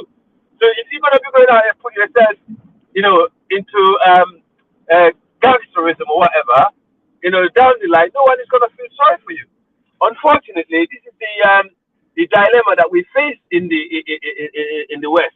But I think the African American culture and the Caribbean culture in the UK have done most of this problem because the black population that came here during the Windrush, They was really active. You know, they was actually very productive. They had good jobs. You know, the Jamaicans, the Islanders, African, and the Indians or Pakistani, they did not do that. It's this generation after that that came in, and Oh, obviously, ow, you know, ow, all ow, this ow. You're blaming media. black Yes. Americans for black Brits being fuck ups? No, I'm not saying. I said the culture that came from Black America and the Caribbean to the UK. So It that's just your followed the fault. That's flavor. not black It followed America's no, fault. That's your no, fault. no. That's your You know, fault. Yeah, I would say we let the other elder speak. Faru, what do you think? Yeah, I wanted never. you to speak. I wanted you to speak because it seems you have not done more exercise this week. I want you to do some exercise. You can go away. Do you understand? Well, I'm coming from a completely different point of view. Well, I'm not trying to condone knife crime and violence. I always have one question. Why are the blacks in the West so different from that in Africa? Africa, we've got all the blacks, but why don't we have knife crimes in Africa? Why is this knife crime thing only among blacks in the West? Why? What is making them having that urge to have knives among blacks? Whereas in Africa, that's where the majority of blacks are, and this knife crime thing is not a problem. So why is it just in the West? I don't know. Can you answer that? I could Oh, give you my oh, opinion. As, I know why. I know exactly why. Yeah, can you explain? Yeah, well, it could be two or three things at the same time, whatever. But the main thing is we are traumatized from what's happened over the collective past, and we don't want to deal with it. We don't want the responsibility of Hmm. building and maintaining because we understood that we were stolen from Africa, we were mistreated, and then finally the white man one day took his foot off our neck and said, "Okay, you're kind of like free or whatever, so just do what you want." And so when the white man started giving us choices, we're like, so are you telling me if we just stay in a subservient position, we don't have to worry about anything, we just along for the ride? Sign us up. That's exactly what happened. Okay, so you use a word here. You said they are traumatized. And so it's not your fault that they are like No, that, no, no, right? bullshit. No. People deal with their trauma. I don't want to hear that. People deal with their No, trauma and they fix it. I'm coming. I just want us to get I know, on but the it's a same year. I page. hear an excuse coming, but go ahead. No. So you said they are traumatized. So at least from a point of view, you want to say we can blame them But it's not completely. a type of trauma that can't be overcome that no other race of people have overcome. So that I put a caveat on that. Like, yes, people have been traumatized, but after a certain amount of time, like a couple hundred years, come on now, or 100. Let's give it Okay, a that's hundred fine. years. That's fine. Let's give it a hundred I years. like You I gotta like you the gotta word you move in a use. certain direction, bro. Yeah, good. I like the word you use, traumatized. But I want to say this. Every community they've got crime. I know the knife crime thing, the black people, white people to do knife crimes. Okay, but when I look at the West, when I see people like serial killers, mass shooters, the vast majority of these people are white people, and I don't see the outrage from white people as we do for the outrage on black people. I'm not saying that is wrong. That is correct, knife crime. But So why are you it's saying it? not. Yeah, I'm just saying it because we have noticed that we sometimes I call people Negropean. It's so easy for us to not to understand where we are coming from, and we always look at the worst of our situation and we compare it with the best of other races' situation. You said something like the trauma, and is this a big thing? And how are they addressing the trauma? Who should address the trauma? The black people or the people that you said enslaved them? Us, Um, because we've been given, hold on, I'll answer that right now. Us, because we've been given permission or given leeway, whatever you want to call it, whatever euphemism you want to call it. We have the actual choice to economically better ourselves as a collective, and we choose not to do it. I could see, like, I would use the poverty excuse and all that stuff if we literally were locked out of the economy full sell, like it was 80 years ago. or something like that. How whole economies were left out of. I would say yes. Poverty is a big deal. We need the white man's fault. We need to do something. When a white man literally says, "I will pay you to go to school, do anything you want, build a business," there's no more trauma excuses. There's no more societal excuses. Now it's we do not want to do it. That's it. That's where we're at as Black people in the West. We just choose not to, because the thing about it is we know it's going to be hard and we have to be responsible, and we don't want to be responsible as a collective in the West as Black people. We don't want to. Is there any evidence of that? Yes, because we're not in charge of anything and we don't run anything. That's the evidence. That's not only that you spoke about something collectively. One thing I noticed. Sorry, my brother. American First Rifleman. Can I ask you a question, bro? A part of teaching people how to shoot, in terms of the mentality that you have towards your own people, what are you currently doing, or what have you done to actually help your people to get away from this in America, from your community or family members or anything? Can you give me an example of any work that you've done to help brothers or to counter this? Sure. Yeah. I've worked with homeless veterans, and I've actually, on my own time and dime on the side, have helped Black veterans, especially from the Korean War in Vietnam. That I'm actually telling you now. I don't really tell people this. That's a lot of trauma. Well, it's not a lot, but it's just something I personally do. So I don't want to be like a total hypocrite. No, he's not lying. He's only saying what he done. He's not gonna make up stuff. Yeah, exactly. So, but also too, Black people are notoriously hard to have a conversation with. Like, let's just be honest. Me as being a conservative. Hold on. I'll be real quick. I'll give you an example. You're good. I can get 10. Okay, I'll use this as a prime example.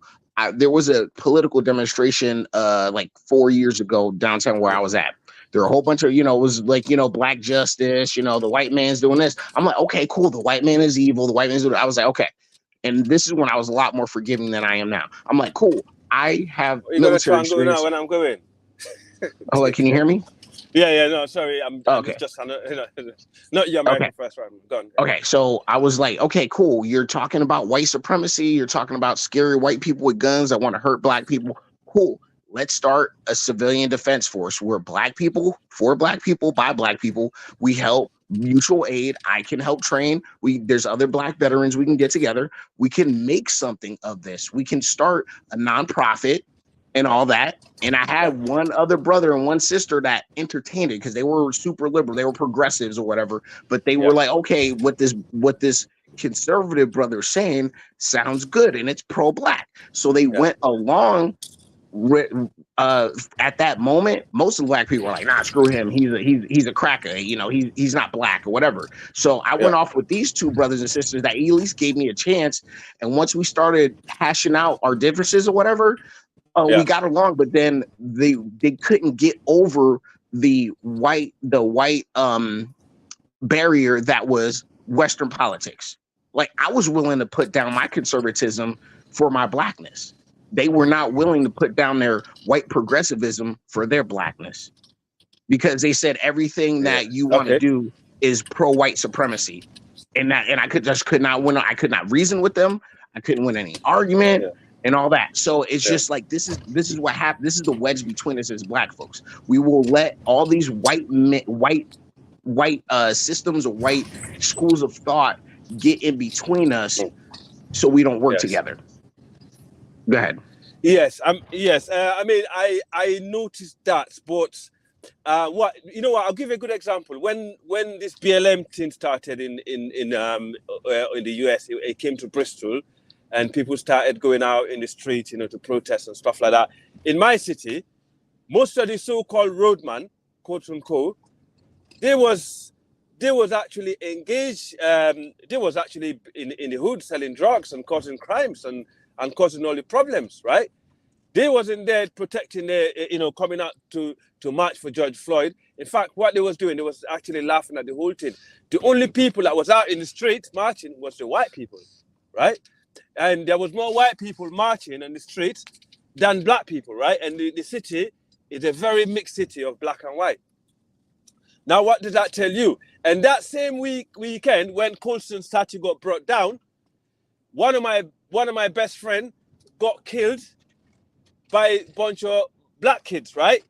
And then what they actually what they were saying is, it's white supremacy. That's the reason why he got killed.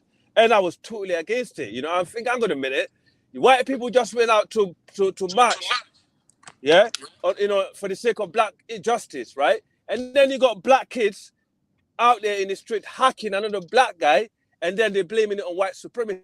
This are the sort, no, wait, let me finish. Brother. These are the sort, can I finish, man? These are the sort of things I do not tolerate, because I can see where it's leading us to. It's leading us to the end of the tunnel where we're actually going to be doomed, right? You know, how can you do that? How can white people be killing you out, you know, when they're out there in the street marching for you and actually helping you out, but your own black child is in the ghetto killing one another, and then you're blaming it on white people? So I actually thought, you know what, this is it. I'm done with these guys, because back in the days, I used to have a tiny bit of respect for all this roadman and all this man that are going out there doing their thing. But that's when I started realizing this is not because of all these programs or whatever.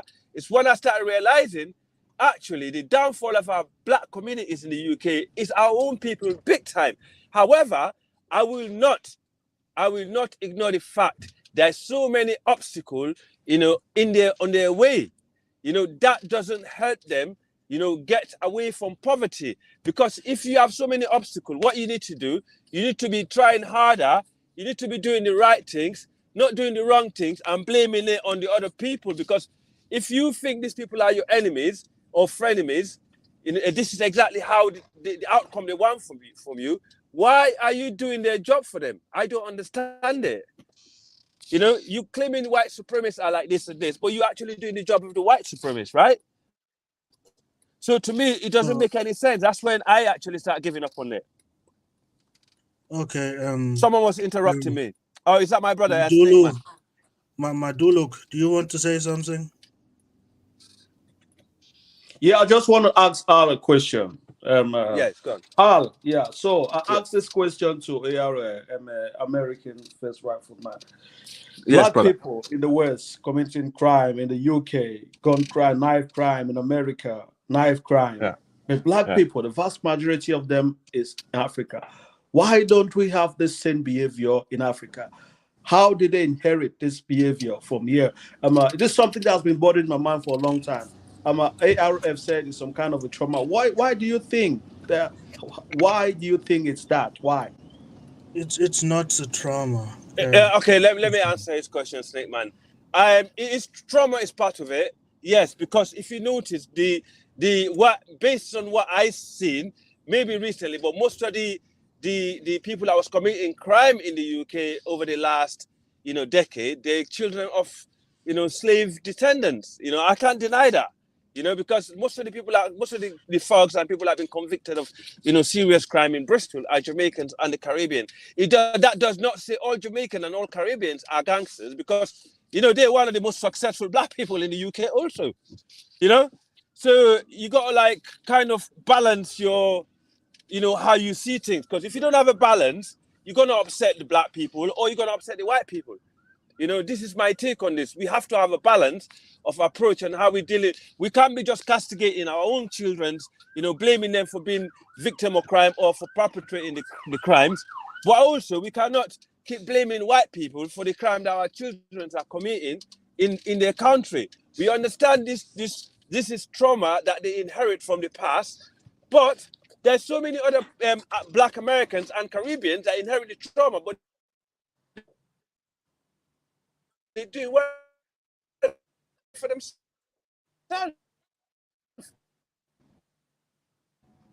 Africans are the poorest group among the blacks in the world, you know, some part in Africa, but they're not engaged in this.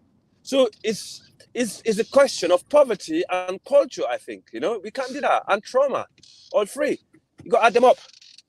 Well, poverty and I hope trauma, that answers some of the question. well, Okay, and culture. Let someone else speak. It's okay. Thank you for your input. Thank you. I hope that answers your question, my bro. Yeah, partially, but we'll get there someday. Kifaru, it's another thing too. Some things that is barely spoken about. I don't know. We Africans, when we under us, we mention that very often. When we have a problem, like in our communities or something, we can always point to the next leader who actually have authority. Most Western blacks is a problem. Let's count trauma into history. Let's count that in. But one key problem nowadays is there is no structure, there is no cohesion, there is no leadership. Like, tell me, Kifaru, let's go to the Black Americans. Tell me, is there, like, for 50 years or for 60 years or 70 years, there were people like Martin Luther King, Malcolm X, black people who said black people jump, and they jumped. Where are they now? Where are this generation of black people who has that kind of authority? I can point you a lot of black people in America who are incredibly rich, but being rich doesn't mean you're a leader. That means they're only rich. That, I think, is a major problem when you make this comparison. When we have a problem, we can point upwards because we have structure. When they have a problem, who do they point to? Who can help them? That is the same thing when it comes to collective helping, because it's good that AFR as an individual does something, but just because AFR does it does not mean that if he would live in a black neighborhood, his neighbors would do it, because there is no one saying, hey, the things AFR is doing, that is now our agenda. But even if there was someone who, let us say, is rich and makes a marketing campaign and all the other things, why should they listen to him? I think I'm getting a better response from one guy on the comment section. It's called the Dogon Star. This is what he says. He says because black in the West are not allowed to police themselves. Do you think that is a valid reason? I mean, that is the entire point. I don't think so, because we don't try to. Snake man. No, but American First Rifleman. If I'm not mistaken, I got a family member that's a police officer in Maryland, right? And I got another one that's a police officer in Minneapolis. He was previously in New York for 7 years before he got promoted to the North. But the one in Maryland, he did. Last time I spoke to him, I actually asked him the same thing. I said, "Do you think it's because we don't have enough black police in the black neighborhood?" He's like, "No." He said he pointed out in Baltimore. Baltimore, most of the police officers in Baltimore are black. He's a black police officers policing black neighborhoods, but the crime over there is just bad. So it's not an easy answer, you know. Oh no, if that was an excuse, hold on. Like years ago, because I've lived in America my whole life, and this is what happened. The black activists that were mostly progressive that said, okay, the way to solve police brutality, because they would always say that's suppressing not crime, not black on black crime, which has always been a problem. But they'll say, oh no, black police or white police officers are a problem. So we're gonna have to promote and make more black police officers. And they did that. Every white police officer for like 15 years was heavily recruiting. And hold on, don't cut me off. Every white place was heavily recruiting any black police officer that would move around the country. They would pay them more and even promote them above their peers, okay, to solve this quote unquote police brutality problem. So white people tried, and then they figured out it wasn't that you needed more black police officers, because now we have whole cities and almost states where black people are running it, and crime is even worse. So yeah, but I think having more police is not the same as controlled policing yourself. No. We're talking about more black police officers, and like I said, that was an excuse. And the thing about it didn't fix any problems, because the thing about it is police brutality has gone down. Hold on, police brutality even before 2020 was already going down. Okay, it was already going down. Okay, and after this happened, now white folks don't even want to fuck with y'all anymore, or fuck with us, really. So what the problem is that one is talking Africans, the other is talking Westerner. When we talk about policing yourself, we're not talking about getting more people into police force who are like you. What we're talking about is your community exactly makes up a structure and laws. We don't want to do that. We don't want to I do know, that because but that was Kifaro's point. It's not getting more people of your kind into social structure. So It's more basically, they'll call the until cops. If we start doing that, I'm just gonna let you know, black women, because they don't want to give up their power in the Forget matriarchy, about will black call the women, white man. police Why officers to bringing take up your black ass women? away. As a Why black bringing man that black wants to women? fix so your America, as a black man that wants to fix his community, the black woman will call the white man to take you away. Forget about right. black women. So we therefore it's not only just we're victimizing ourselves not just on crime, but based on loyalty to our own race, and you can see why people are very suspicious of. I can I'm see just where. telling you what the reality is. I'm not No, saying but that's what I I want. agree. That's the I reality. agree. But this is the problem in our community, because we don't have people. You have people that are so loyal to their race, but once they do that, they get shouted down by other people. We got other people that are not loyal to their race, but once they do that, they get shouted by other people. So, we have problem in our community. We want to make our bed and lay in it. It don't work like that. Well, also too, like, okay, and you're right. On It the doesn't other work side, like that. on the flip side, people weaponize our racial loyalty to make us do or ignore our own problems. So that's a double-edged sword, racial loyalty. And all races in this world have racial loyalty to their race. Nah, that's not true. That's not true. Oh, well, I don't know about where you live in America. Race loyalty doesn't mean I don't nothing know where you. if you don't have structure, like, because Exactly. That's what They just have racial that's, structure. Exactly. That's Thank you, what, Snake Man. They have racial structure. That they have racial loyalty. That's what I meant by, okay, maybe I should use it right. Okay, yeah. Where for example, English people build England for the English. They don't hide it. You might deny it, but they say that every fucking day on the news, on the telly. England for English. And listen, I listen to them a lot, and I know the majority opinion in this country as we speak. In fact, Kaizo recently played a video of one of our MP being actually scrutinized by the native, right? So we know that it's as much as some people can be so delusional and actually trying to ignore the reality, we can see it, right? But the only people in the world that haven't built for themselves and their people are still relying on other people's things that was built is us. While we actually are tenants in other people's houses, we're not behaving like tenants. We're behaving like we are the homeowners, right? So by doing that, no matter what you do, you're never going to win.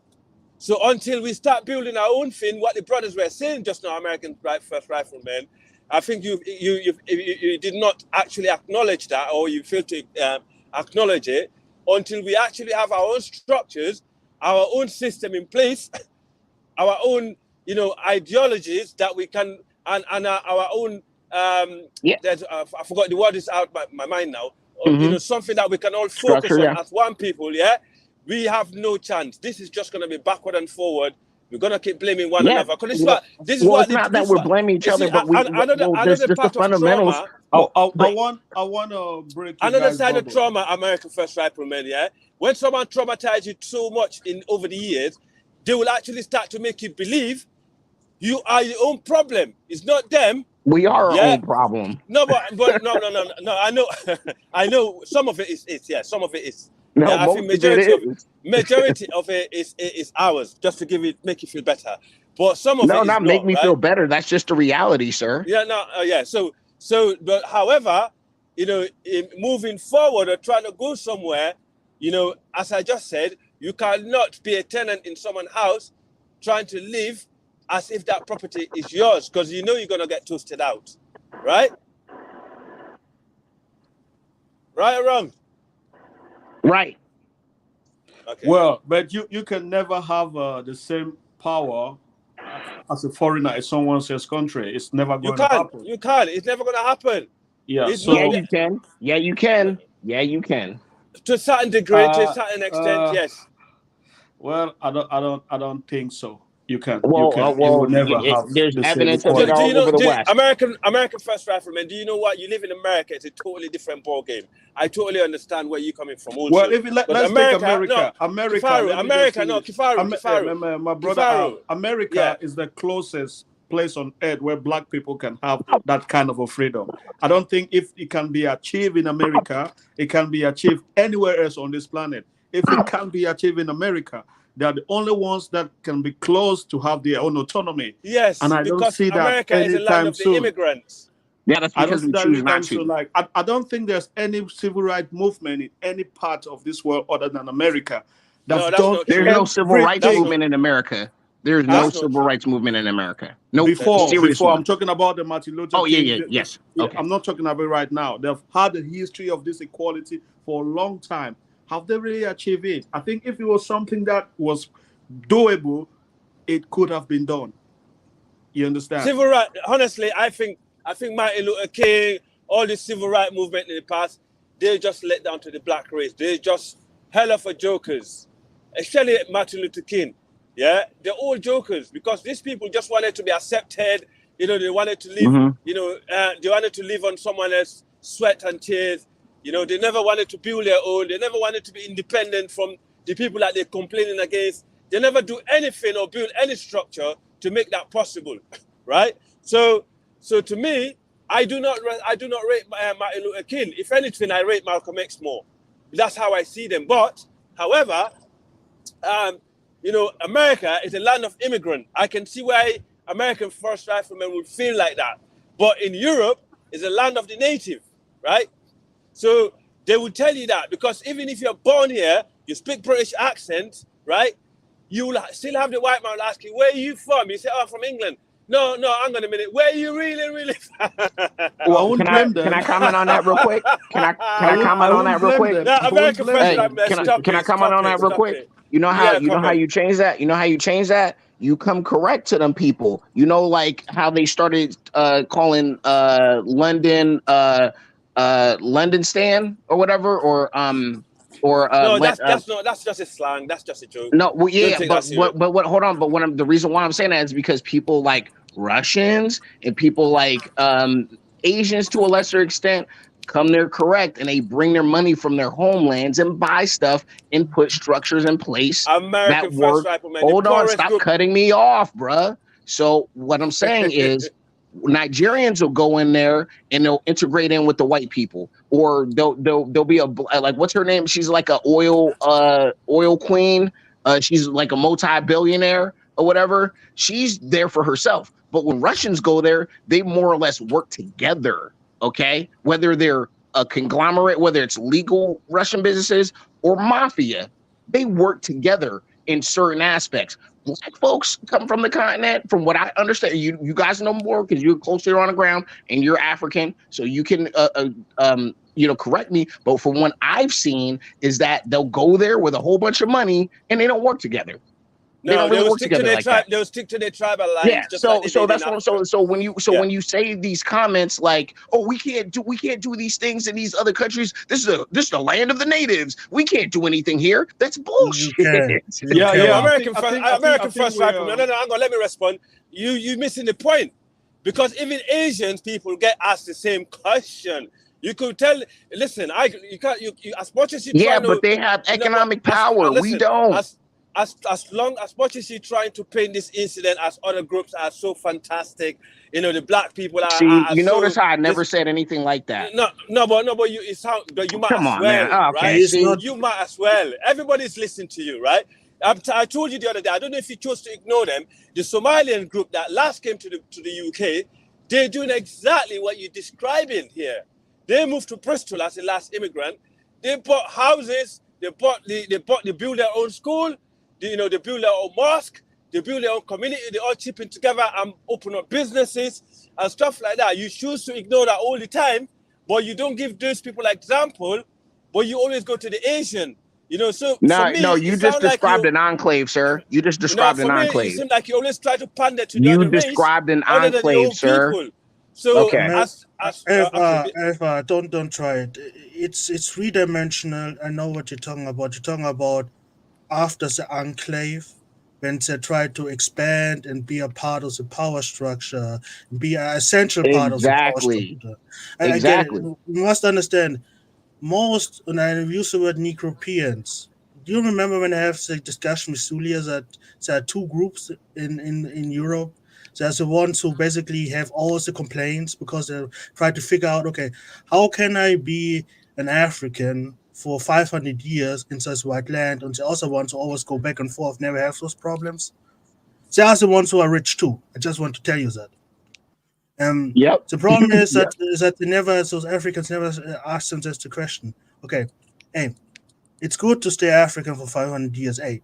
But what about that power? So what do you see in 500? Do you see yourself as, okay, we have a group of people that represent our people who are in the highest position of power that indirectly always make things in our favor and something? Or do you think you are eternally in the middle class, bottom class, something like that? And I think that is a problem.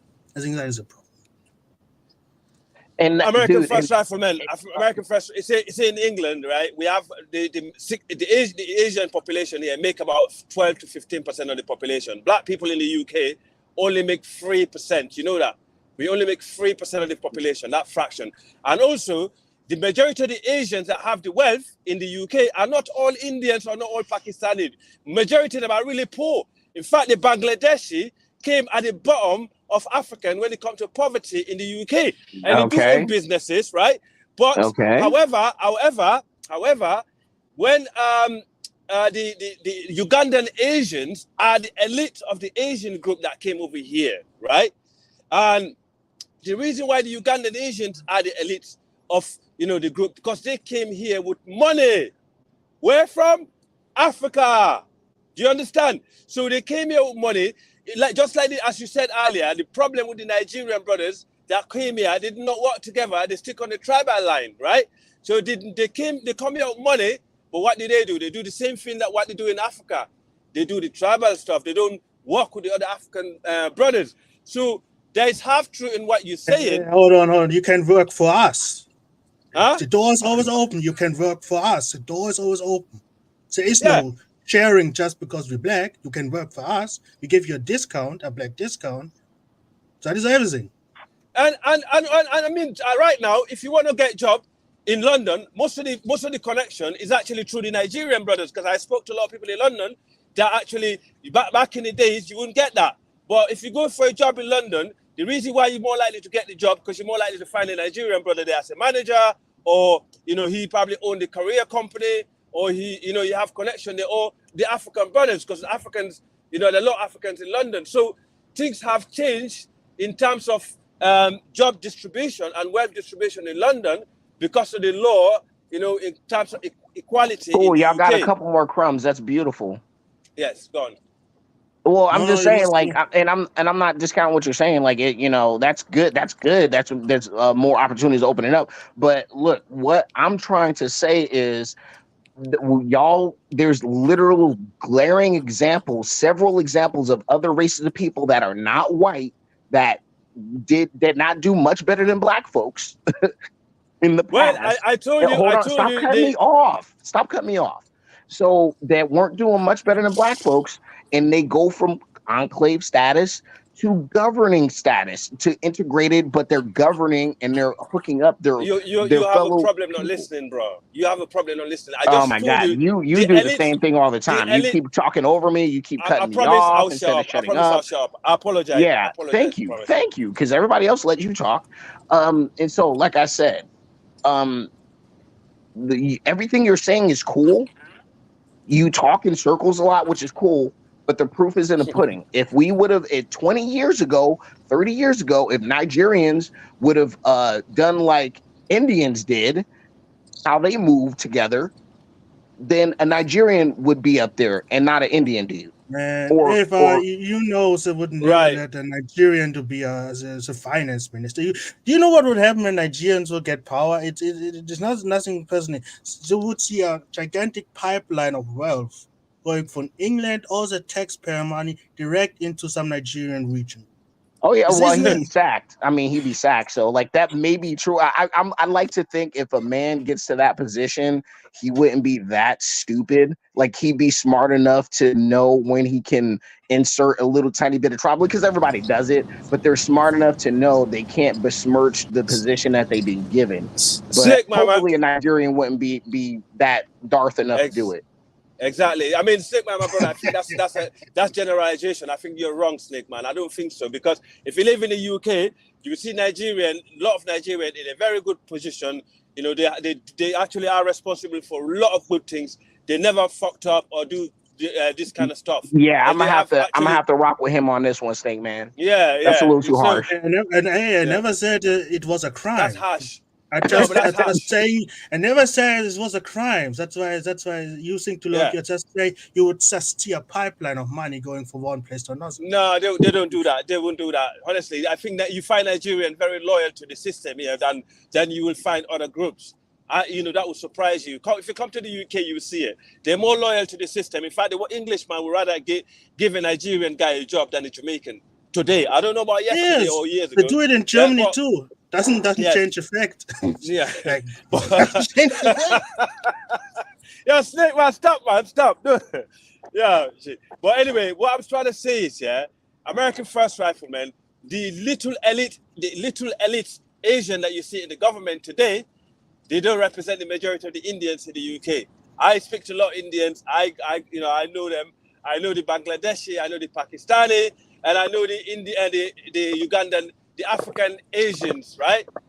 The reality is, the majority of the Indians that came here, yeah, from India, they're just like the Jamaican and the blacks and so on.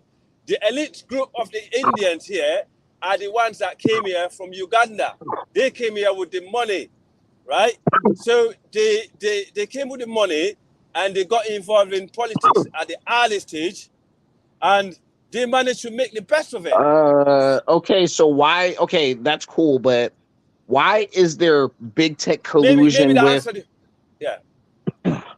Why is there big tech collusion with the state of India, UK government, US government, and immigration systems to funnel in Indians all over the West? Because they're part of the power structure. Thank you. Okay. Yes, that's one. It's the same. It's the same with the small heads. It's the same with the small head. Why all of a sudden does America have so much money? Snake Man is not the only reason. The Indians. Can't you just concede a point, bro? Can't you just concede 1 point? No, but listen. Can't you concede 1 point? Okay. It's power structure. You're just never wrong. Power structure is one of them. Listen, right? You're so contradictory, bro. Snake Man, you see this dude? These are the black folks we got to be careful of, bro. They just can't. They just can't. Like they can't say nothing wrong. You interrupt they can't me. be corrected. But when I interrupt you, you scream like a girl. Listen, you interrupt me all the time. One at a time. One at a time. Thank you. Hold on. Thank you. Let me finish. When I say hold on, that includes you. Who has the floor? Who has the floor? Give it to the elder. I just wanted to make a quick comment that we all right. Make that quick comment and then you think about. Yeah. Okay. Thank you, Mo. Look, this is the black folks we need, whether he's an elder or not. I understand, but and I'm an elder to a 20-year-old. Okay, I'm in my 40s, but if there's a 22-year-old that is more knowledgeable and smarter and actually catches me like we're having a debate and he's actually right, I can concede a point and say, yes, young man, you are correct, even though I'm your elder or whatever. But it seems that some folks they're not unable to do that. So me and Snake Man literally argued this man down on several points and he cannot concede one. These are the type of black folks we need to be very careful of. And I'll pass the mic. Thank you.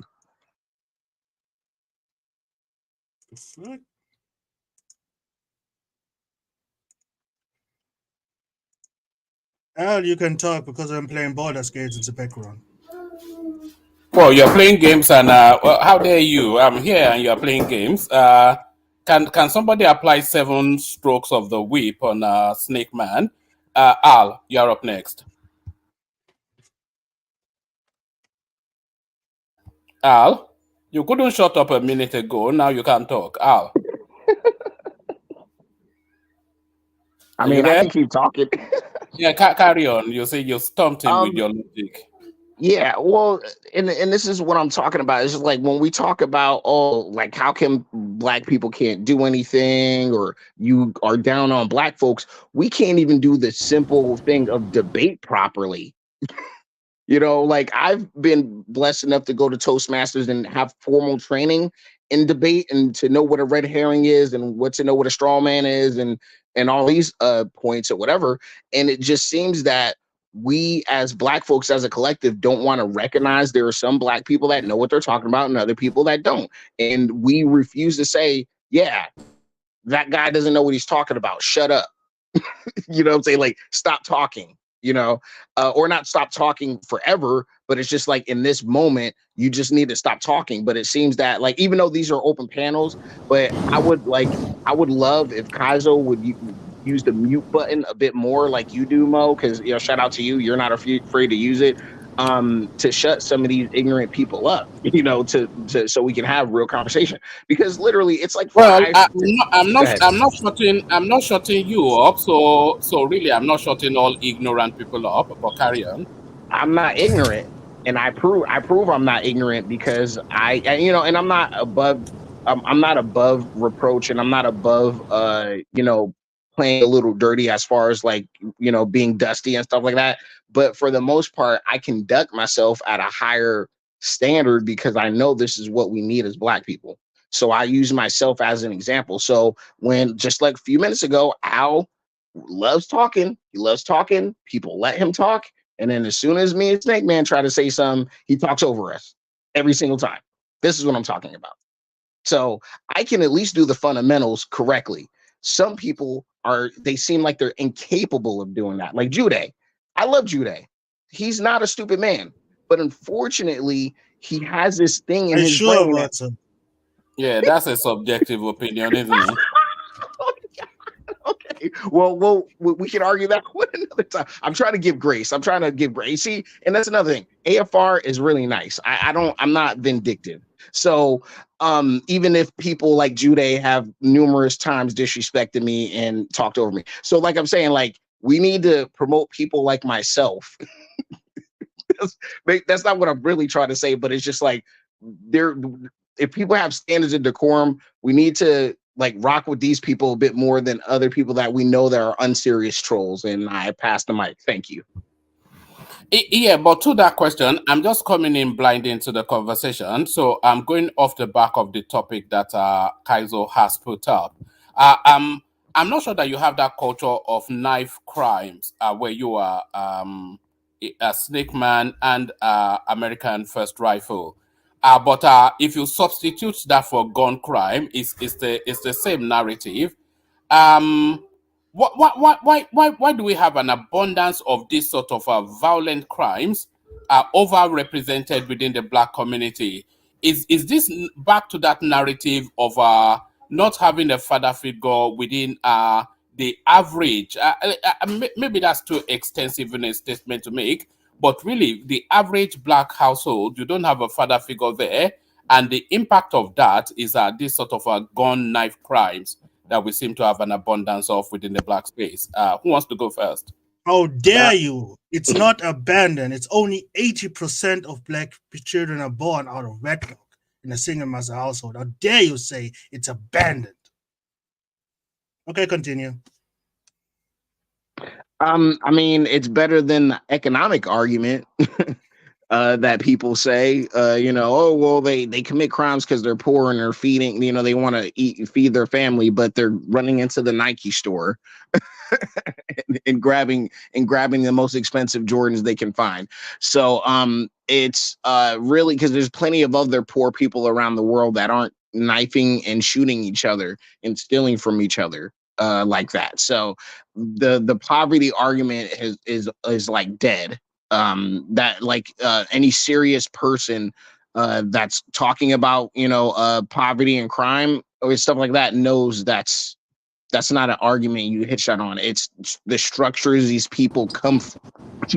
They come from. And Black people are not unique in this regard. So this is the African channel. So of course we're going to talk about Black and African people in the diaspora, but there's other people that have our shade and have the opposite shade that are like whitest skin that have so many they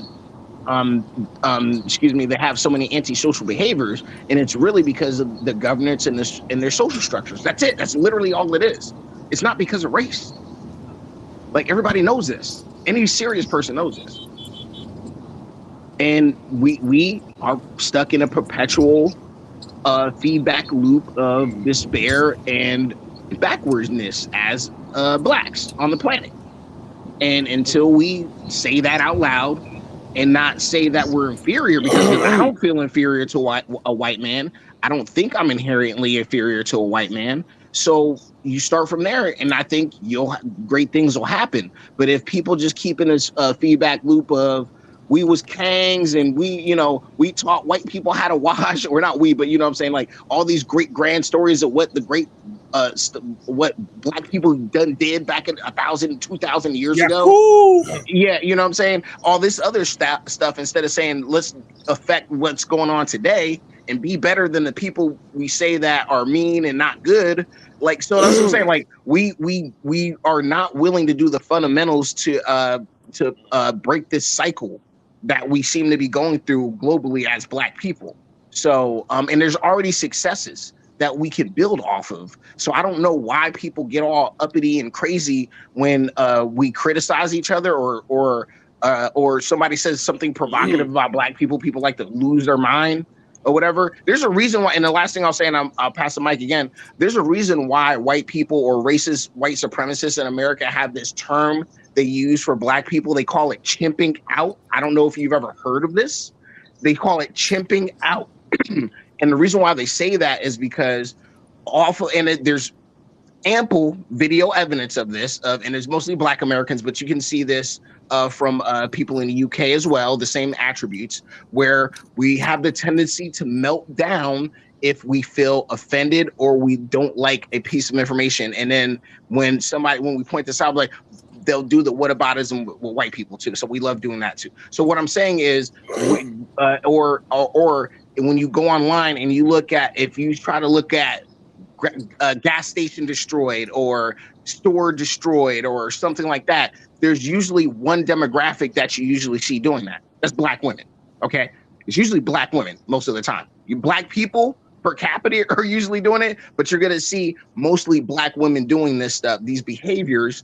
And also too, there's a feedback loop of negative press, like of these incidents on black people. So there's a negative reputational feedback loop of our race with this stuff that we keep feeding, and then we as a collective, we do nothing to check this behavior. That's what I'm saying. We don't like being looked at as destructive and non-productive people, but our own non-destructive or non-productive and destructive people in our societies that are black, we don't check them. And then when people sorry, can I come in one moment? Yes, sir. Yes, sir. Do you not feel that narrative is based on some sort of prejudice? So there are outliers in every ethnic groupings that commit certain sort of misdemeanors, crimes, etc., etc. So when a Latino, a white person, and Asian person, when they commit a particular type of crime, and there's certain type of crimes that are peculiar to certain sorts of communities, often instances when they commit that crime, it is isolated to the individual. But when a black person commits a crime, it is casted over the entirety of the race. Here in the UK, for instance, some 10, 15, 20 years ago, when a black man commits a crime, they will say a black man was seen running away from the scene. So when they say a black man was seen running away from the scene, that then encompasses all black men. So they're not telling you if it's a light-skinned black man, a tall black man, a young black man, whatever black man, because there's certain descriptives that isolates that particular person, but they just color it in some sort of a blackness, and then that covers all sorts of black people, from your 70-year-old to your 17-year-old. A black man was seen running away from the scene. What? So that analogy that you were giving, rightful man. One man. Yeah. One man, to add on to that, in the UK, just last month, a statistic that just came out, a black person being suspected of a crime is more likely to be prosecuted by the CPS, that's a Crown prosecution, like 7 times more than an Asian, 10 times more than a white person. So regardless of the, and also when they get prosecuted, they're more likely to be handed in a higher sentence than the other race. I am not some Negro that's crying out. Listen, I did not came from a slave ancestors. Yeah, I don't came from a community that committed these crimes. Right, I'm just speaking the fact. Yeah, so the statistic came out and say it's disproportionate on the black community. Whether they find them guilty or no guilty, they're more likely to be guilty. And if they find them guilty, they're more likely to be handed a higher sentence. And also this Crown prosecution, who is responsible to prosecute, if the black people are more likely to be prosecuted than the Asian and 15 times more than the white male. So American First Riflemen, as much as you want to come here and make up all kind of garbage, yeah, and get emotional like a gal, yeah, and try to find Snake Man as an ally, yeah, it's not going to work. I understand we cannot blame white people for all our problems. Yeah, I'm not sitting here blaming white people for my problem. My children are mixed race. I don't hate white people. If you're coming up with that agenda, it's not going to work. Because I grew up with white people. My child is half white, and I do not. But however, I came from a decent home, from a Fula mom and dad that brought me up to speak the truth, not to lie to the audience, not to say the truth just because people might like you. Speak the truth, whether you get enemies or friends along the way. Just carry on speaking the truth. One man, yeah, carry on. All right, just to add, and then as Snake Man or a Rifle, you can come in and rebut or add on. You see, here in the UK, that black narrative is a self-fulfilling prophecy. So let me just cite you this example. Let's say, for instance, a 12-year-old, a 14-year-old, thereabout, somebody of that early stage of life, if they commit a crime, if a 14-year-old or a 13-year-old white boy commits a crime, and and a 13-year-old, 14-year-old black boy commits the same crime, if that white boy commits the crime, when the police pick him up, they will take him to his home, report him to his parents, and then they'll give him a stern warning and bound him over to good conduct. If a black boy commits the same crime, they will take him to the station, register him, file him under their system, and then he begins to have a criminal record. So when you start to look at the records, you will see then that there's this an overabundance of young black boys or young black children having this criminal sort of a record. But is the sort of policing that skews it in that direction. And if you see that more black people than not are having those sort of criminal records, you pay more attention to that, you catch more of them, you add more of them into the system, and then it becomes a self-fulfilling prophecy. Yes, exactly. And also one man, that American First Riflemen, stop crying. All right, what one man just said, it doesn't mean that black kids doesn't commit the crime also in the UK. Black kids are found to be in their boroughs where they live. They commit a lot of crime in their boroughs. If you go to the white boroughs, if you go to Liverpool, there's more gun crime and knife crime in Liverpool per capita than London. The crime in Liverpool is underreported. And actually, Liverpool is underpoliced. It's majority white city, right?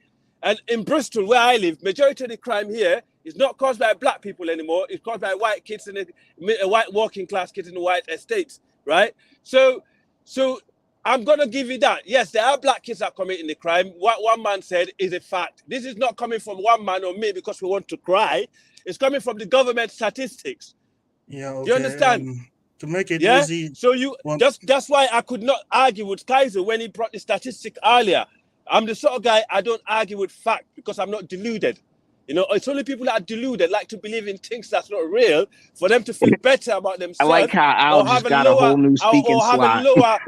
Or have a lower self-esteem about themselves and their race, because you're looking at it the opposite way, thinking, oh, just because I agree that, there's no racism, there's no problem out there, that make me look good as superior, just like the white man. Nobody's ever said that. All right, let Rifleman and Snake Man, settle down, Al. Let Rifleman and Al come in. Who wants to come in first? Okay, Okay, if look, hold on, Snake Man. You you can go want, real quick, but okay. let me say this real quick. It's funny how one man said me or Snake Man is supposed to go next, and then this dude jumped on and then worked himself into a frenzy. I think that's super hilarious. Go ahead, Snake Man. He's once again, he's just an elder. What I wanted to say is the funniest thing, one man, you actually speak into my. I don't really do narratives. I just say what I observe, but you speak into what I'm saying. You remember AFR when I said two types of black people in Europe, the ones who want to figure out the equation. Okay, I'm black and I try to stay in that land for 500 years, and the ones who always go back and forth and don't really care about it because they're not really 100 invested in that society. The problem I have is with one man, and once again. Oh dear. Oh, what happened? Are you there? Okay.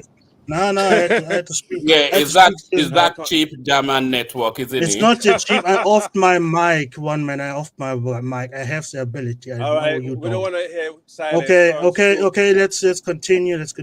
So the one thing you Yeah. told me is basically, oh, why the Asian people don't like us, and because they're in power, they treat us bad. Whoop de fucking do. What is new? Water is red. Sky is blue. Once again, that's what I'm talking Facts. about. The problem is, okay, we get it. Other people pay people racist us. We get it. Okay, they use the power structure against us. Nothing new. Why don't we do something different for once and say, hey, why do we go into the power structure and have enough cohesion that when those people go into the power structure, that they are biased to us, the black people, not coons and booty clapper for the white people? Why can we do that? Did anyone ever had that idea? Power structure. I said this so many times. You know, the last time me an American first rifleman that was here, he was keep going on about India, how India got this, that, and you know they can market, blah blah blah blah. The reality is, yeah, That's not blah it's blah because blah. no, but can I finish? Just can you silence? Mute yourself for a minute, bro. I find it funny he doesn't. No, you didn't answer my question. Snake man. He's not answer his question, sir. Yeah, right. So what happened is the Indian economy, they actually very clever how they use their lobby and also the UK and America want trade deal with India. Yeah, they want to sell their product to India. Let me just make it simple for you kids to hear understand this. They want to trade deal with India. So therefore, while they actually waiting for this trade deal, I'll give the UK an example. While the UK is waiting to get a trade deal with India, yeah, they're trying their best to sweeten up the Indians. Yeah, that's what they're doing at the moment. I got full knowledge of what's going on, and I speak to people that work in the government. I know exactly what's going on. I'm not sitting from other country and speculating about another man's country that they don't live in, right? So Africa have abundant wealth and mineral resources. That is enough for us to use as a lobby, just like the Indians are doing, right? To say, well, if we don't treat our people well, you cannot have access So to are you going to say mining rights. African elites to stop stealing? That's what you're advocating? Are you stop? Are you so listen? Your head, listen, bro. I don't know if you got any brains in your head most of the time, bro. What I'm trying to say is the African government or African people. To be honest, I think you got problem with black Africans, and in general, I know it's. He doesn't. You do. He doesn't. No. You do. Oh yeah, defending. But yeah. So what I'm saying is, yeah, you always come back to saying, oh, because they got power structure, they got a better lobby group. Yes, that's because we have stuff in the ground, you know, to use as power base and also as a lobby base, just like India, just like China, just like any other country. But we refuse to use it because we are not united as one. I'm not talking about the country. I'm talking inside the white country. Like I said, my question was, did anyone ever try to, hey, let's get some leadership who are biased to black people? Did anyone ever try it in the UK? Did anyone ever try it? We have, listen, the foreign secretary in the UK is from Sierra Leone. What is Sierra Leone gaining from this? Where am I gaining from him? And he's the second most powerful man in the UK. After the Indian Prime Minister that you all sucking your toes on. Yeah? That So, you all see there so sucking his toes. Sierra Leonean, no. hold on. So this black person, you just proved my point. So we have a black person who is, in your names, the second most powerful guy, and you just said, what does he bring me? That's my entire point. Did you He's ever not gonna had the work for idea? Sierra Leone, is it? He's here to work for the UK because Yes. he's employed by the British. So does he benefit you? Like, is there any record that a Sierra Leonean guy did something? Oh, the Sierra Leonean guy is biased to black people. He helps black people over others. Did they ever do that? He's not going to be biased to black people because he's not working for just black people. He's working for everyone. But that's my point. That's what the other groups are doing. But most of all, is working for the UK government. Anywhere the UK government tell him to go, that's where he will go, just like the Indian Prime Minister. Why is that? Why is fucking hard for you guys to understand that? Are you so dumb? I understand. What school did you go? Who fucking taught you? Who educated you, bro? That's what I mean. You never tried. But then you are talking about, other groups are biased to us. Straight man. You're not making sense exactly. I think no, American he is making perfect. No, he's making perfect sense. Can I say something? Can I add to what he's saying, Al? Al, can I add to what he's saying? Okay, look. The thing is that Indians, the example of Indians, the reason why we keep using them is because they know they know how to balance their duty to their country with benefits to their home country. Like I said, the whole the tech worker scheme, the reason why they're able to do that is because they're able to adequately, even though yes, there's quality control problems, but like not all of them are properly trained and some of them are stupid or whatever. Yeah, there's people that slip through the cracks, but largely they get them to a standard that is acceptable to enough to Western governments, so where they can funnel people over to where it doesn't look like they're just quote unquote hooking up their Indian people. You see what I'm saying? So do your fucking country where you live in America. Nigerians happen to be one of the biggest foreign doctors that educate themselves in Nigeria and come to fucking America and work in the UK. Most of our doctors that came here after the COVID coming from Nigeria. They was educated by the Nigerian government and taxpayer. What are you guys talking about? Honestly, that's not the same. Yeah, that's not the same thing. No, we don't. Why? We're talking about a simple thing. Use the goddamn power of the UK. You guys are. Hold on. Simple-minded people never think six. Okay. Use the power of the UK for your benefit. So that is all we are saying. And don't use say the power of immediately. Don't do it immediately. You have to have 10,000 years time to do it. After 10,000 years, something. Do you think if I'm elected by the UK government and I started doing stuff for Sierra Leone, do you think I'm going to last there long? Are you having a laugh? Do you think they're going to let me stay there? Do you think if this Indian Prime Minister now, do you think if he start going on and been dashing money to India and doing this and that, do you think he's going to do it? Let me tell you one good example of it, right? Okay, let me give you an example. So you are complaining about the bias, but you're saying you must be booty clapping for them. It's impossible. You must booty clap, but you are bias. It's not as simple as you guys making it out to be. That's my point. I'm so confused how you cannot see it. My point is, I'm not saying the way is simple. I'm not saying the way is simple. Things look sound I'm simple saying the goal because is you have simple. no clue of what you're talking about. Once again, that's what I'm trying to say here. That's what I mean. That's what I mean, Mr. Second. There is no cohesion because I said a goal. What is cohesion? What is cohesion? Cohesion means that you work in one direction, in some direction. I gave you one goal. What direction? With who? With who? The people that gave you the job? The people that you're supposed to work for? Your people, the so-called group you say you are. You say you're black. You're part of the black group, aren't you? So that is your group. No. We're talking about the empowerment. So you're not black now. I think you have tangled up the whole conversation because you're losing the battle here. No, the reality is you're not. No, you are. God, bro. Can I are you serious right now? Can I? Because no, listen. You said Africans are not smart enough. They're not doing the right things to get into places in government. I'm not talking about Africans. I talk about Negropeans. Or black. Right? Yeah, you can call them What's black. The difference? There is no difference. Black African. Okay, The okay, difference is okay, that they're in Negropeans. Europe. You That's say the difference. Negropeans. You say Negropean. What did Obama done for Africa? Once again, What that's my did entire Obama done point. for That's Africa? my entire point. Is it possible for Negropeans to get a leader into power who is biased to black people? And you It's just not say, gonna no, it's work. impossible. It's not possible. It's It's not. impossible. Then It's why not. are you complaining about an impossible thing? No, but okay, you're twisting the whole topic then. Because what I'm trying to say is that No, he's not. Africans, He's not. No, he's not. Africans. Am I talking to No. you now? Oh my God. God. You know, you no. What you done there? You tangle yourself over No, and tangle up yourself in the mud. I'm just Both of saying you the have, same thing. and you don't know where to go anymore. I'm just saying the same thing also. That is why people like if I hate me, I stay on topic. I just said the same thing like a half hour ago.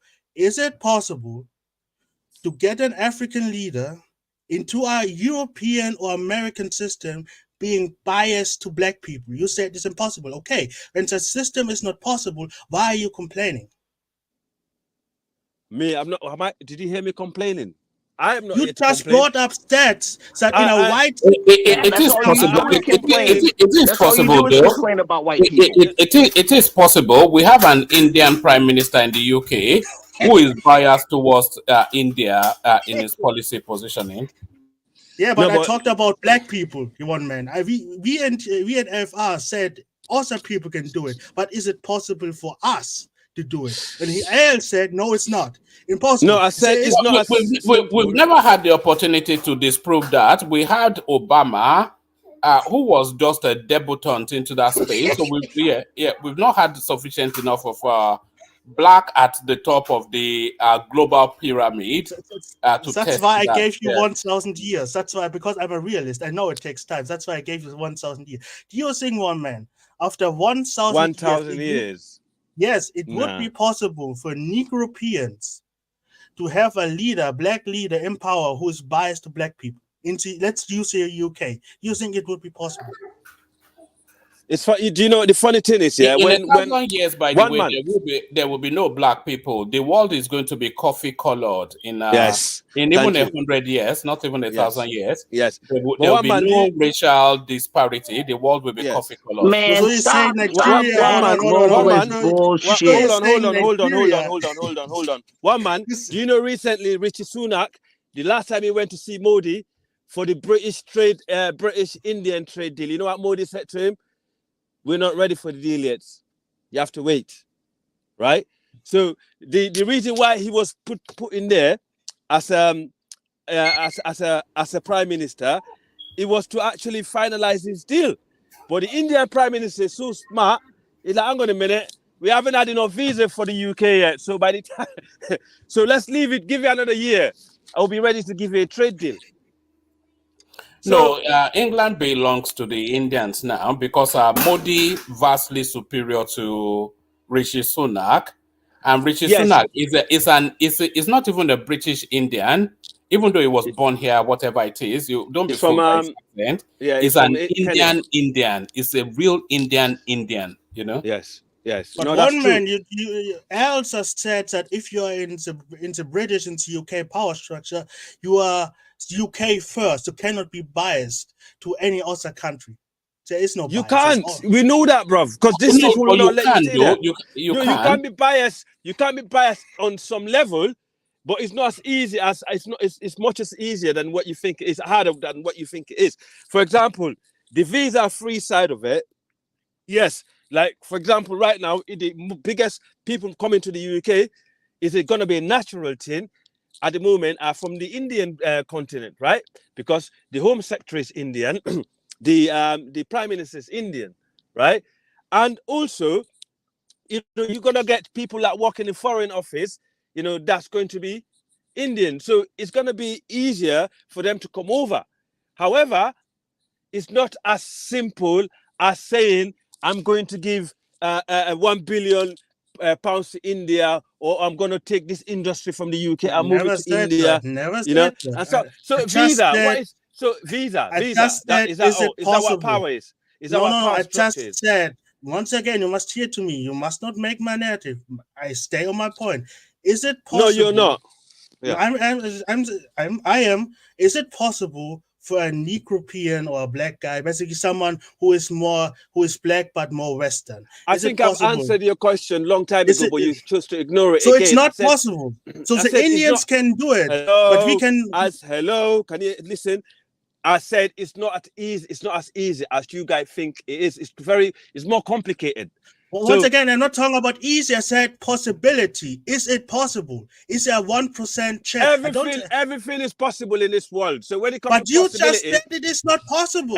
no, but You asked me multiple times. Yeah, okay. I retract it. On that note, No, everything it did is not possible. say it's not possible. He said it's not probable. Probable, he Yes, said. the Yeah. possibility of it is difficult, right? So the chances of it is everything is possible in life. It's possible the world to come to an end tomorrow. Well, we don't try to do the You have to be basics as realistic. Negroes anyway. Well, you sound basic though. Anyway, that's your problem. How high do you think the probabilities are? You listen, right? I'm not in the system for me to actually tell you that. I don't like, see me, as I said to you, that's why I don't come here to make friends, right? I come here all the time to speak to the truth. And from the bottom of my heart, what I think is right and wrong. There are no black people in the British government, right? No black so people I don't come here to pander or listen to, trying to one man ask the black like people in the British government. As a black people in the British government. There is black people in There are somewhat, but not to any significant. I just told you that the second most powerful guy after Rishi Sunak is from Sierra Leone. Black people. Black people. One man, huh? Black people. How high is the probabilities that those black people who pander or be a little bit biased to other black people in the UK? Is the probability high or is it low? No, I think that's the wrong question. They will go with the leanings of the government. So if the government is not leaning towards black people, they cannot, as an appointee of the government, lean towards black people. One man is what we call in the UK. So basically, you're saying. What Snake Man? Wait, in the UK we call it opinions, right? Okay, so one man, you're basically saying inside right government, as long as the majority of that government was non-black, doesn't lean to black issues, it doesn't matter if there are black people in the government, they will do nothing. You know, there are different types of black people as there are different types of all types of people. White people. Thank you. So if you have sorry, hold on now. If you have a non-black leaning government, which is white predominantly, even if they have black appointees in there, they will have black appointees that leans towards that sort of ideological thrust than you know, so like only coons. So only black people are let in are coons. That was actually part of my question. You see, if you also listen to me all this time, you probably would be wasting your time asking all this dumb question, bro. That's the reality. I'm asking those questions you refuse you never to listen answered to the truth. Because you listen. You never answered one, it. One man can tell you it. that I've been answering your question, but you refuse to listen to the truth. One man did ever answer my question. Hold on. Oh dear, One man. I know you find it funny because I know I get it. I'm not that curious, but one man, did he ever answer my question? Did he ever answer my question that about the non-coons thing, that is possible for non-coons to come into the British government? I'm not sure. I wasn't paying attention. American First Riflemen will make it there, though. If you come to the UK, definitely they'll promote you. Well, okay, you can hold on. You can do jokes to deflect from what. Yeah, hold on, Mo. One man. He'll be prime minister. They'll promote him, bro. You see. Hey, Snake Man, you see what they do, right? I know. It's a low IQ move. Yeah. Low IQ. So just blow up the conversation. Just blow up the conversation. I got it. Africans in Sierra Leone. Snake Man, take that back. Look. So the only people that are in the government, let's go through it. Okay, you can keep laughing, but only people they let in are coons, whether you're conservative or a liberal or labor or whatever the hell, you know, they let you in, you're a coon, and that is what it. But it seems that other races of people in the government are able to hook up their folks and not, get on the radar that they're being racially discriminatory, but they're still able to hook up their own people. It just seems that y'all are soft to where y'all like, hey, we can't do it as black people. Nobody else does it, even though we know other people basically do what it. he said is, and that is what that goes back to my other argument. So it's two groups of black people. So one who tries to figure out how can I stay in that land for 500 years and still be black, and those group who just move back and forwards and never ask this question because they're not invested into the country. So the problem is, Yeah, like, you I'm just not proved it. from the You just proved Anglophone. it. Yeah, I'm not from the Anglophone. I'm from the Germanic. I'm basically into Germanic fear. The German don't have that concentrated culture on Africans. They have that concentrated culture on Arabs. That's why when you compare how Germans act to Arabs and compare how UK people or the British people, Anglophone people act to black people, you can see a whole lot of similarities when it comes to systematical oppression, lack of opportunity, shoved in together. You can all see that. What I wanted to say is, why do you, and that is what I try to understand, why do you try to twist a culture, try to change a culture that fundamentally says, nah, bro, you stay at the bottom? We're trying to do it. It's like me trying to make black color into white color with only black ink. No, you don't have to evolve within the system by abandoning your blackness. What really gets you up to the top echelons of this and probably all societies is really education. If you are educated to the right levels, then you are able to contend, still holding on to your personality. So I don't buy into your narrative, Snake Man, that you have to So stop tell being me, black in order to who be is the European. who? Okay. Who is the black government official who is not a coon? Not neutral. Not neutral. He must be pro-black. You cannot be overtly pro-black, though. You can be subtly pro. You Exactly, cannot be. because you are in But the how UK. can you be? How can you be overtly pro-black in a white, predominantly white society, and expect that stance will evolve you up the political hierarchy? There's no logic to that. So But you that is can why. be inferred black without being overtly black. You can't be that So you and must leverage your hide. intelligence to propel. Yeah. You must hide, and that's what I mean. Okay, you are. That's what I mean. Why do you? And Black I'm people not aren't saying. willing to do that. We don't do that. We want to be like in the government and in university talk about, oh, the white man, we black, we black. That's how most niggas are, especially progressives. Go No, ahead. but I maybe I don't understand the logic. So you are complaining about a culture where you say you cannot be only pro-black and you cannot get any power. Then why are you surprised if they do things as they do? I'm not surprised when I go into a lion's den and the lions eat me.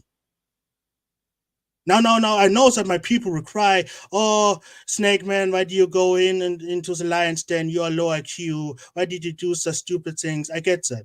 But I myself would never complain if I go to the lion's den because I went to the lion's den.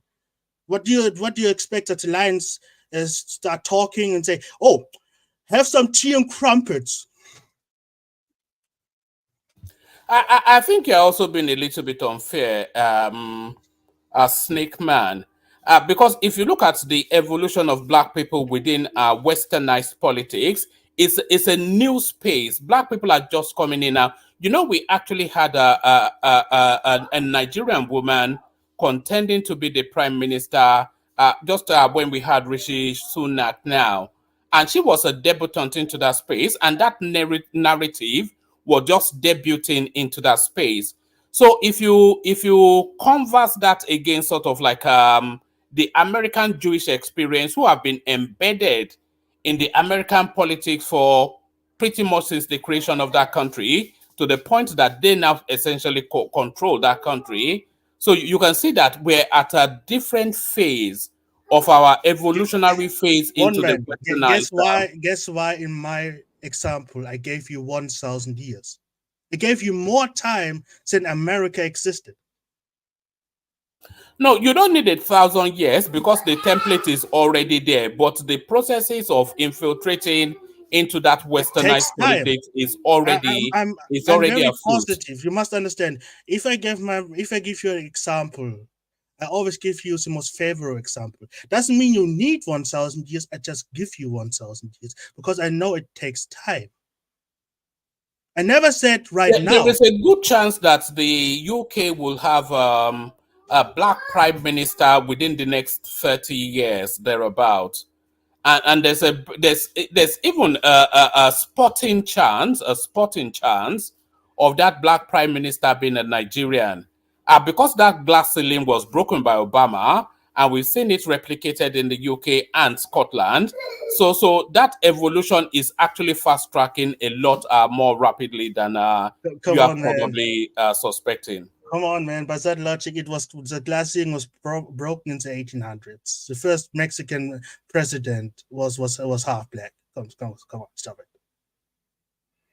it. The first what? The first Mexican president was. Who cares about my? We're talking about before he got overthrown and shot. That is the funny thing. He got overthrown and shot. But no, you know, the only place where there's a difficulty is those sort of extremist countries like yours, like Germany. So black people would never evolve within that space. But hopefully, when they evolve within extremist country, what? Extremist country? Is it not a far right country, Germany? No, it's not. Not even close. No, dude, what are you talking about? It's a socialist country. It's more socialist than the UK. Stop it. No, the problem is what he means with he means foreign. You must understand. He was raised in Britain. For some, Germanics are foreign and weird. They don't understand it. Because French has a lot of black people. You must understand, French has a lot of black people too. The funny thing is when we talk about the Negro period, we never talk about France. Like France is like a lost land for black people.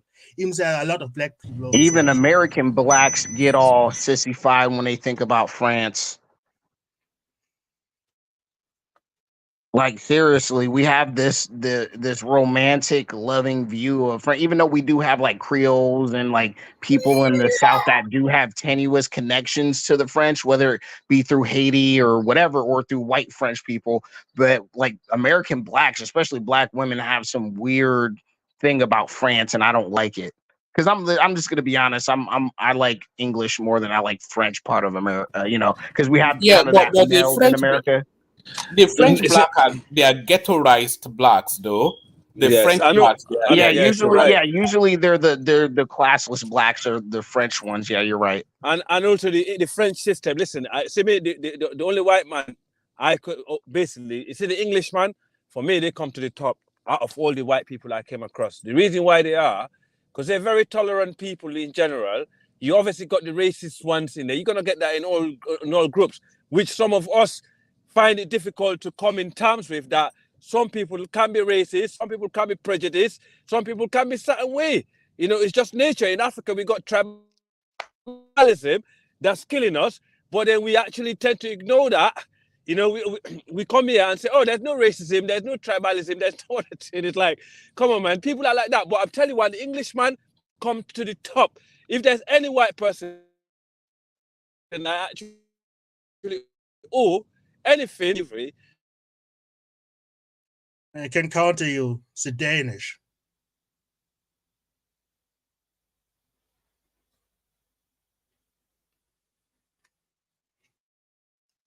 Man, that tea and crumpet in England is fucking up. Huh? You were that's a fact. You have the shittiest internet on the west and the west. Britain has the shittiest internet. Okay. No, it's Germany. It's Germany. Oh, shut up. No, it's literally it's Germany. Germany has the worst internet in Sick man, can you hear me? I'll come back. Yeah, I can hear you, but anyway. No, I think Snake Man was trying to troll him. What do you mean? Man! Snake Man! Can you hear me? Yeah, don't let me send We the can fucking hear M25 start you. bombing you. Yo, okay, I'm here now. But yeah, the Englishman is the best European to me. The rest of them are fucking bigots. But yeah, You England know, is the only place. I agree with that. The Hold on. Englishman What is about the the best Danish? European. In What terms about the of for Danish? the no, Yeah. for black people, the UK is the best. The UK in terms of that racial mix and mixing up everybody and opportunities. And Why are black y'all people, so obsessed the with UK. trying to mix with white people so bad? Why? No, What is but it you're not with listening. y'all British What's wrong with you, man? folks, What's man? wrong with you, American friend? He's Why not y'all saying want to? that. Listen. Hold on. There's nothing wrong What? with interracial. Hold on. There's nothing wrong with interracial relationships and people mixing up. I'm not against that, but it seems that some of y'all and you especially, y'all say it several times when y'all talk. It makes me like it's a little weird. Yeah, it's a little weird. It's a worse No, Spanish. you know what we're trying to say is what we and me and one man is trying to say is this country is enshrined in law. You know, when it comes to racial equality, where if you have a job, you have to share the job numbers to different ethnic groups, right? So you don't have that in other countries in Europe. And if you look at how the What jobs about the Danish? I don't know about Danish actually. That might be No, they interesting don't one. have sufficient enough black numbers in the Scandinavia to you know Good point. yeah. Good point. So that's why we're trying to say American First Riflemen. It's not because we want to mingle. I always advocate for black, community Nah, to y'all keep their want community white. together.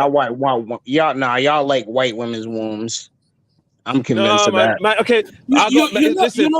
Sorry, Al. You know that time has passed. That time that black people used to hanker after white women. That time has passed. No, it hasn't. Because That's a it fucking has somewhat. lie. That's a Because lie. the Latino woman is after the black man as well. The Chinese woman, No. they're after Women. No. all Okay, the yeah. global You're right. women are after black men Mo. now.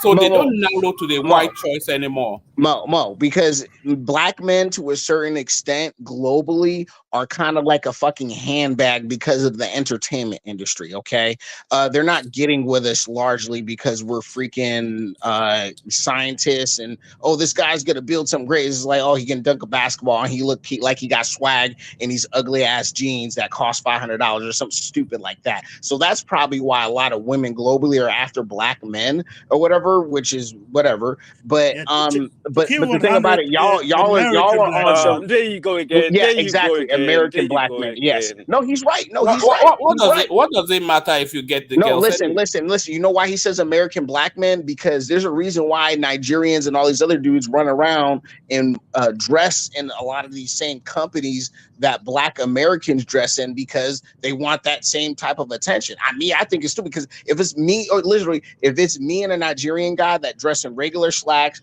a regular button-up shirt and go around, we're not going to be looked at the same we're looked at as black Americans because black Americans don't project that image. We project that swag, rap basketball image.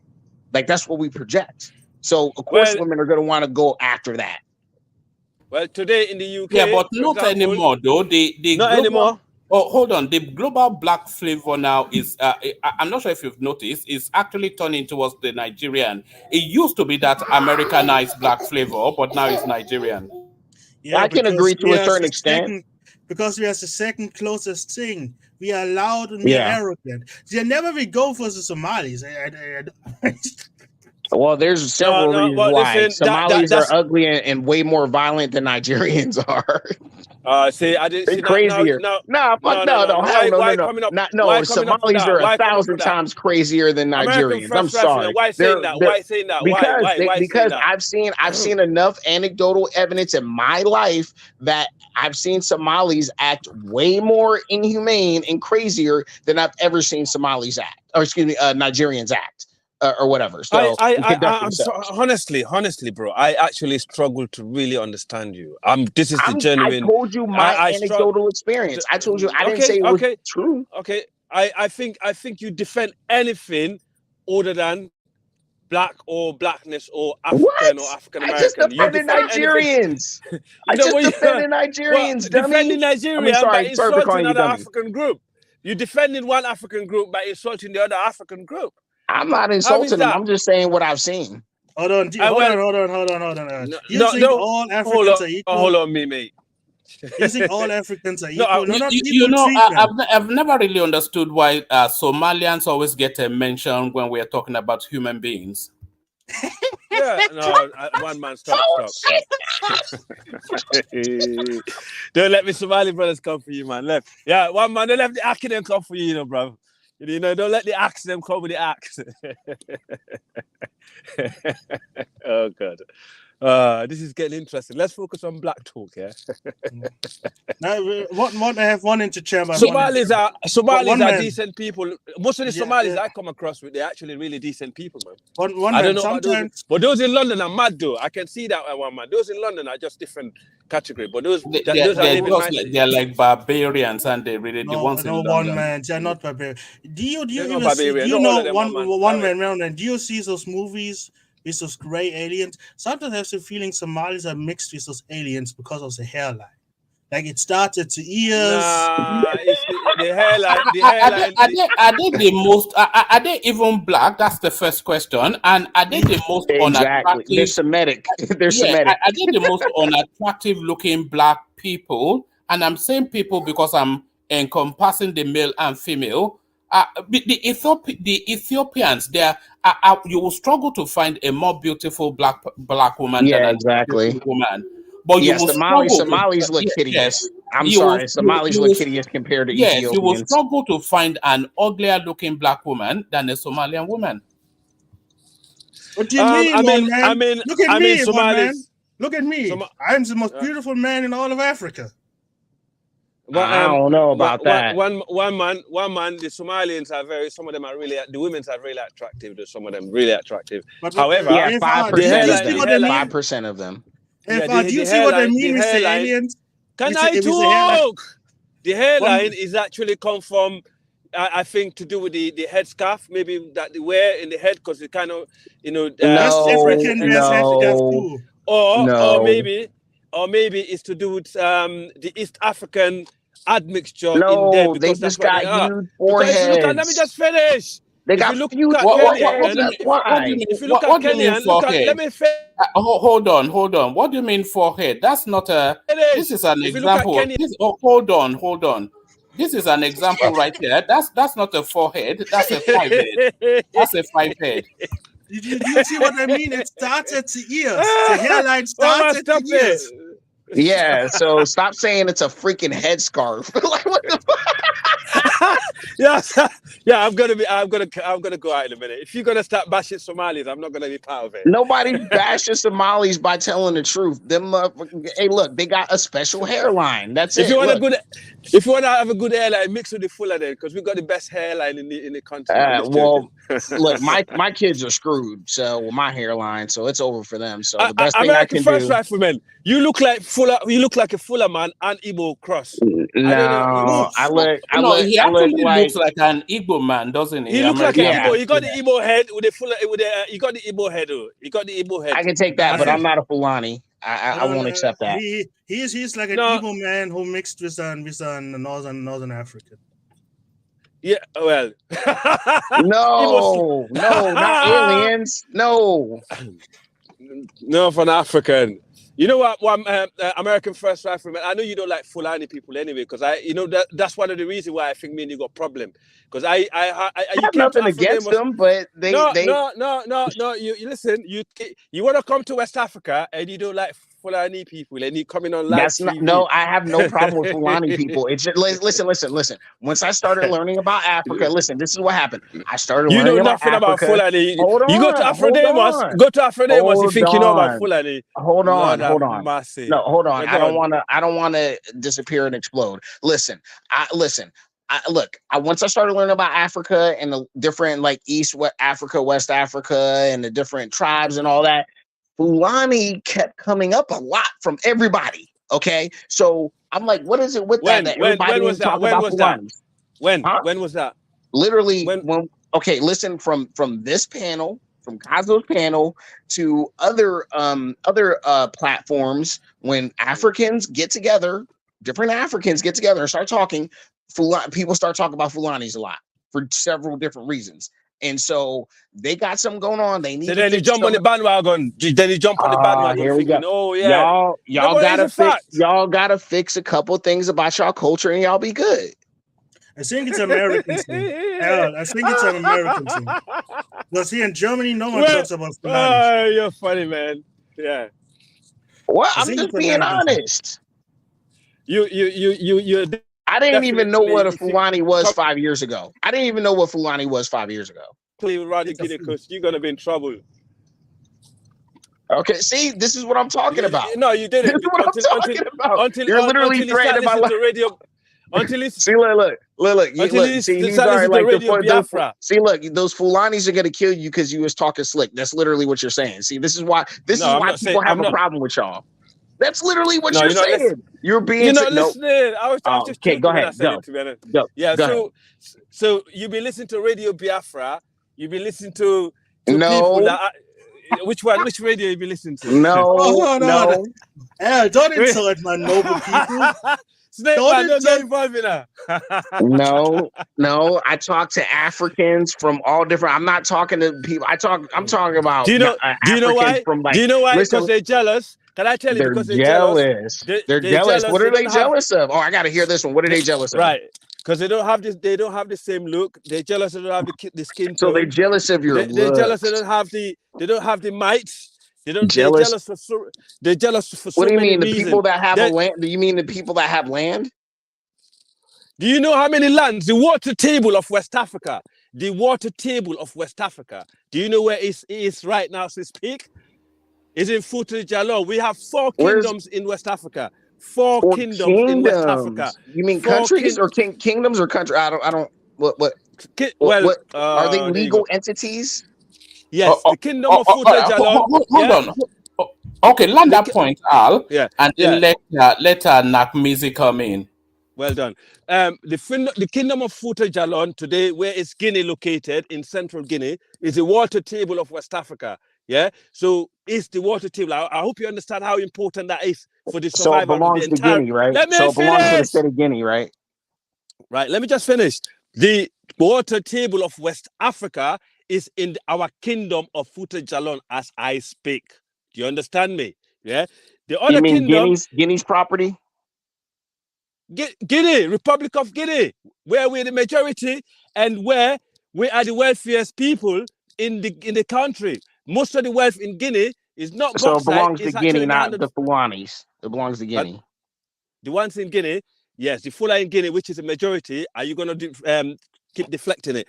And Fouta Toro in Senegal, which is one of the most developed countries that you probably would love to go and visit one day, Senegal. Yeah. Then we have another kingdom in Cameroon, yeah, which is Adamawa Kingdom. Yeah, is all this. If you add all these lands together, yeah, name me one tribe in West Africa that have more land than us. Yeah, so that's just the 3. Then one of them is what they call the Masina, which is a war zone in the Mali belt, in the middle of Mali belt. That's a no-go anyway. But that stretched all the way to Niger, yeah, and all the way to Mauritania. Yeah. So name me one tribe in Africa that we're gonna be envy of land. Just because we're set. So y'all got deserts. No, we got one desert, and all the rest is fertile land and water table. That belongs to a state. Half your land is desert, and the other half belongs to a state. No, you're not listening. One of them is desert. Yeah, one of them is semi-desert. Actually, you said it was in Guinea. You said it was in Guinea, and the state of Guinea owns it. No, Guinea don't. The state of Guinea, of course, the state of Guinea is the state of everybody in Guinea. Thank you. But Thank you. The state of if you go to Fouta Jalon, where the Fula kingdom is, you're not gonna find any other tribe that live there or that actually settled there. It's only Fula people that live there, mate. If you go there now, you're gonna struggle to find one single person from another tribe in the kingdom as we speak, right? And if you go to Toro, obviously we got the Wolof that came to Senegal and settled in Senegal over the years that lived there with us because we are very friendly and welcoming people. We're not sick and evil like the other people, right?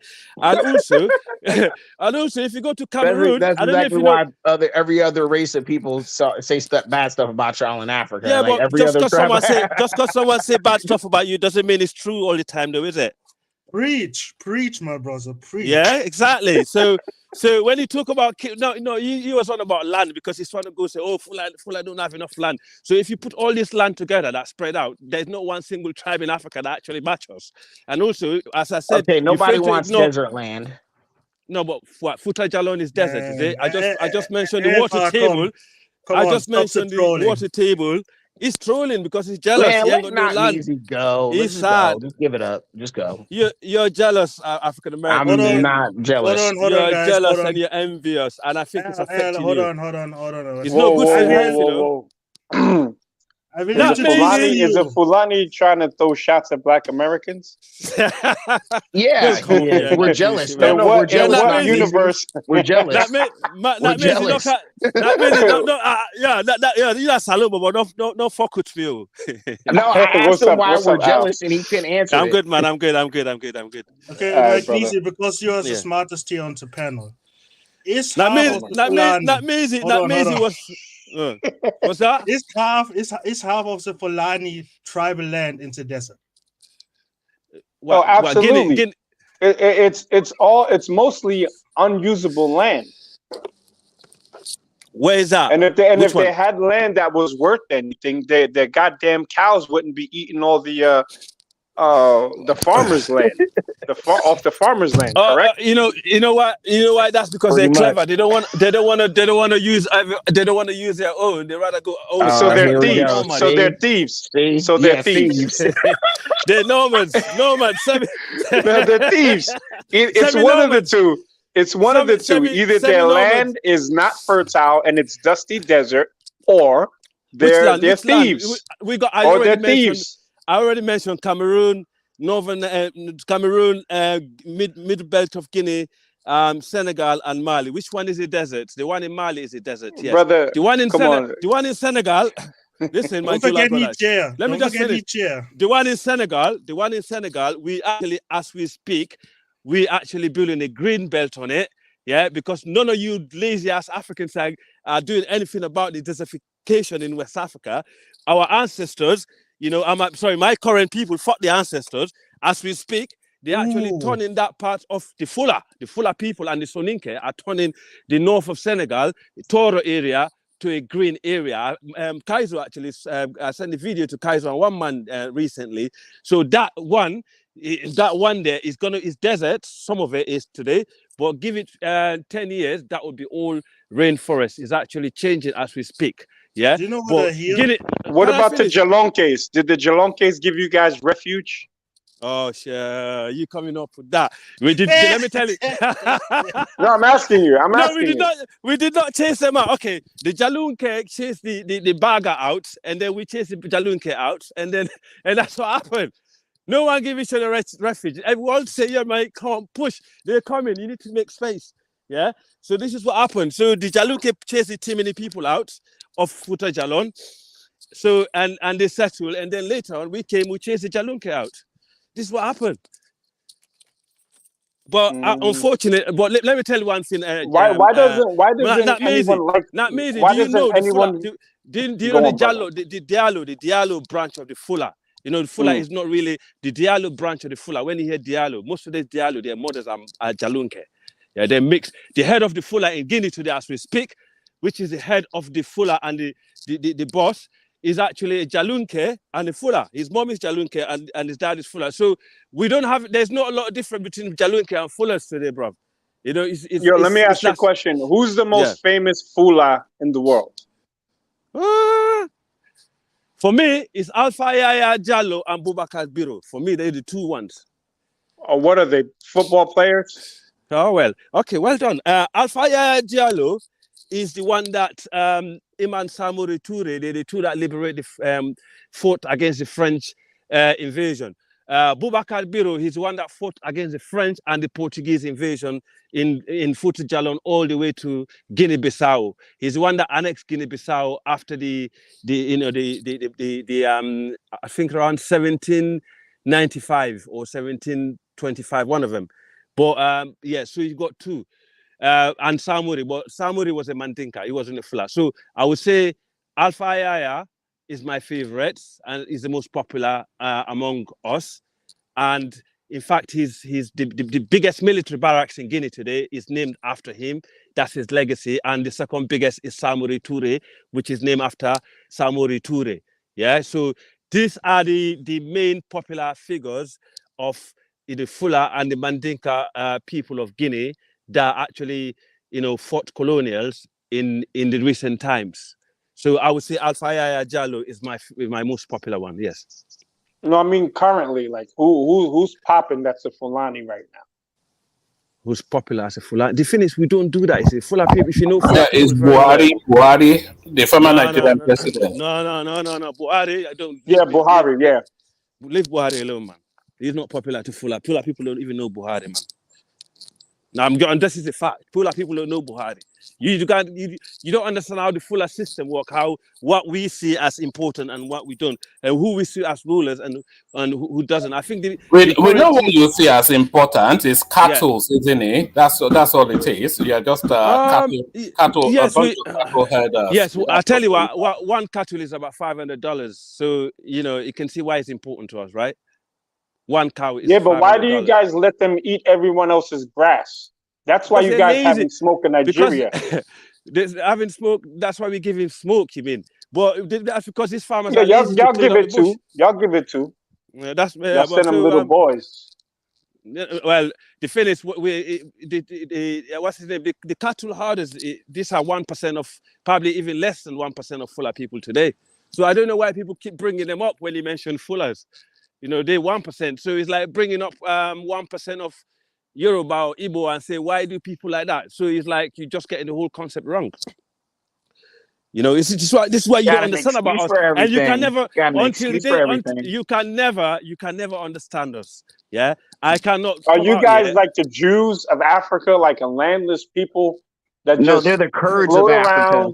No, we came from Torah. Sorry, more the gypsies than the Jews.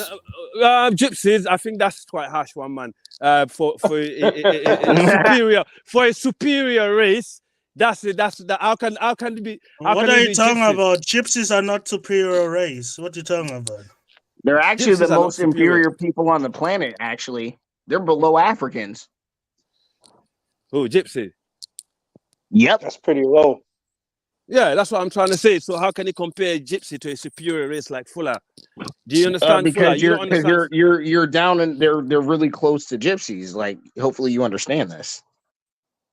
Well, in your little brain that you have, then maybe yes. And when you have hatred towards other people, and you actually seems to be bigger than a Fula brain.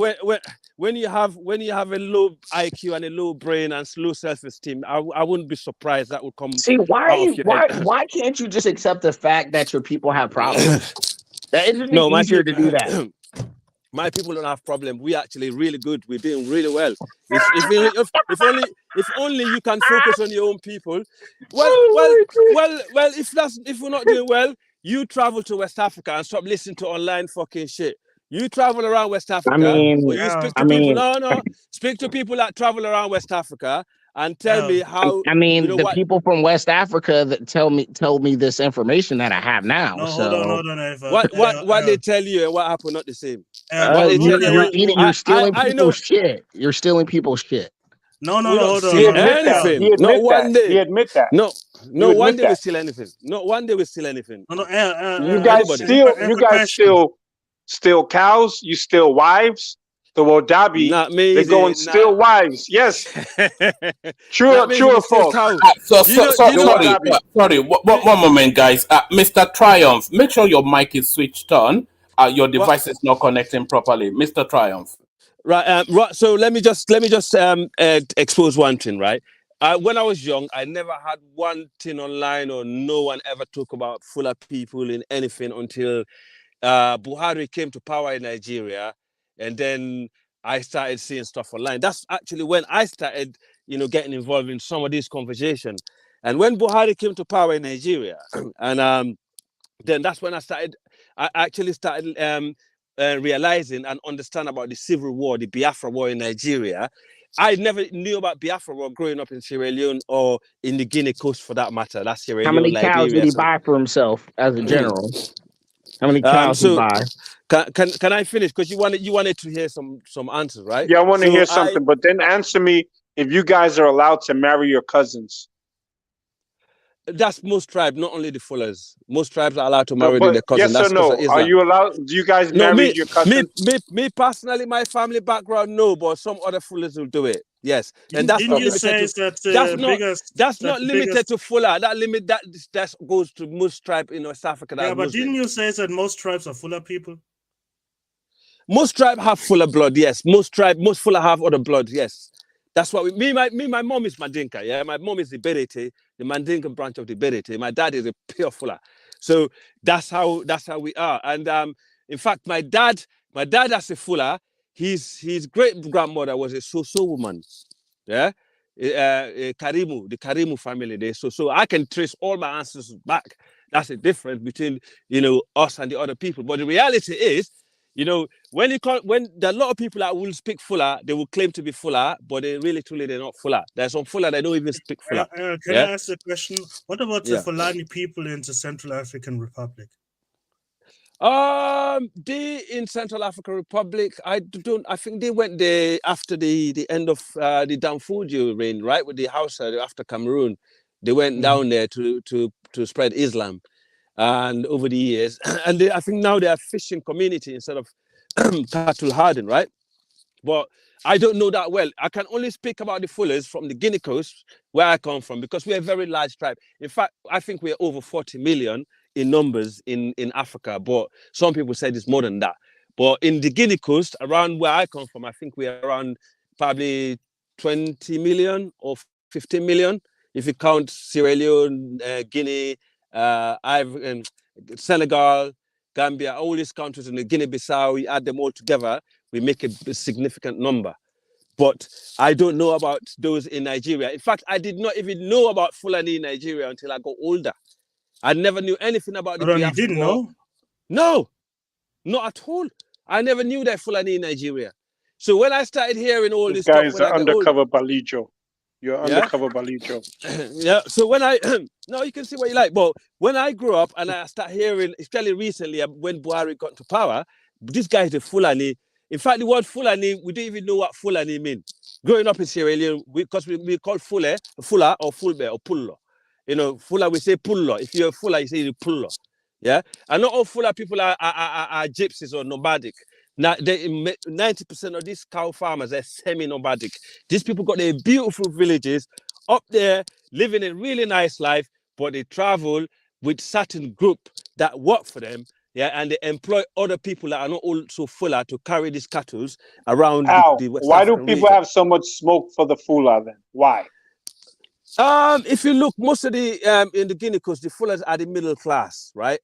In Sierra Leone, we're the middle class. In Guinea, we're the middle class. In Senegal, we're the middle class. In Gambia, we're the middle class, right?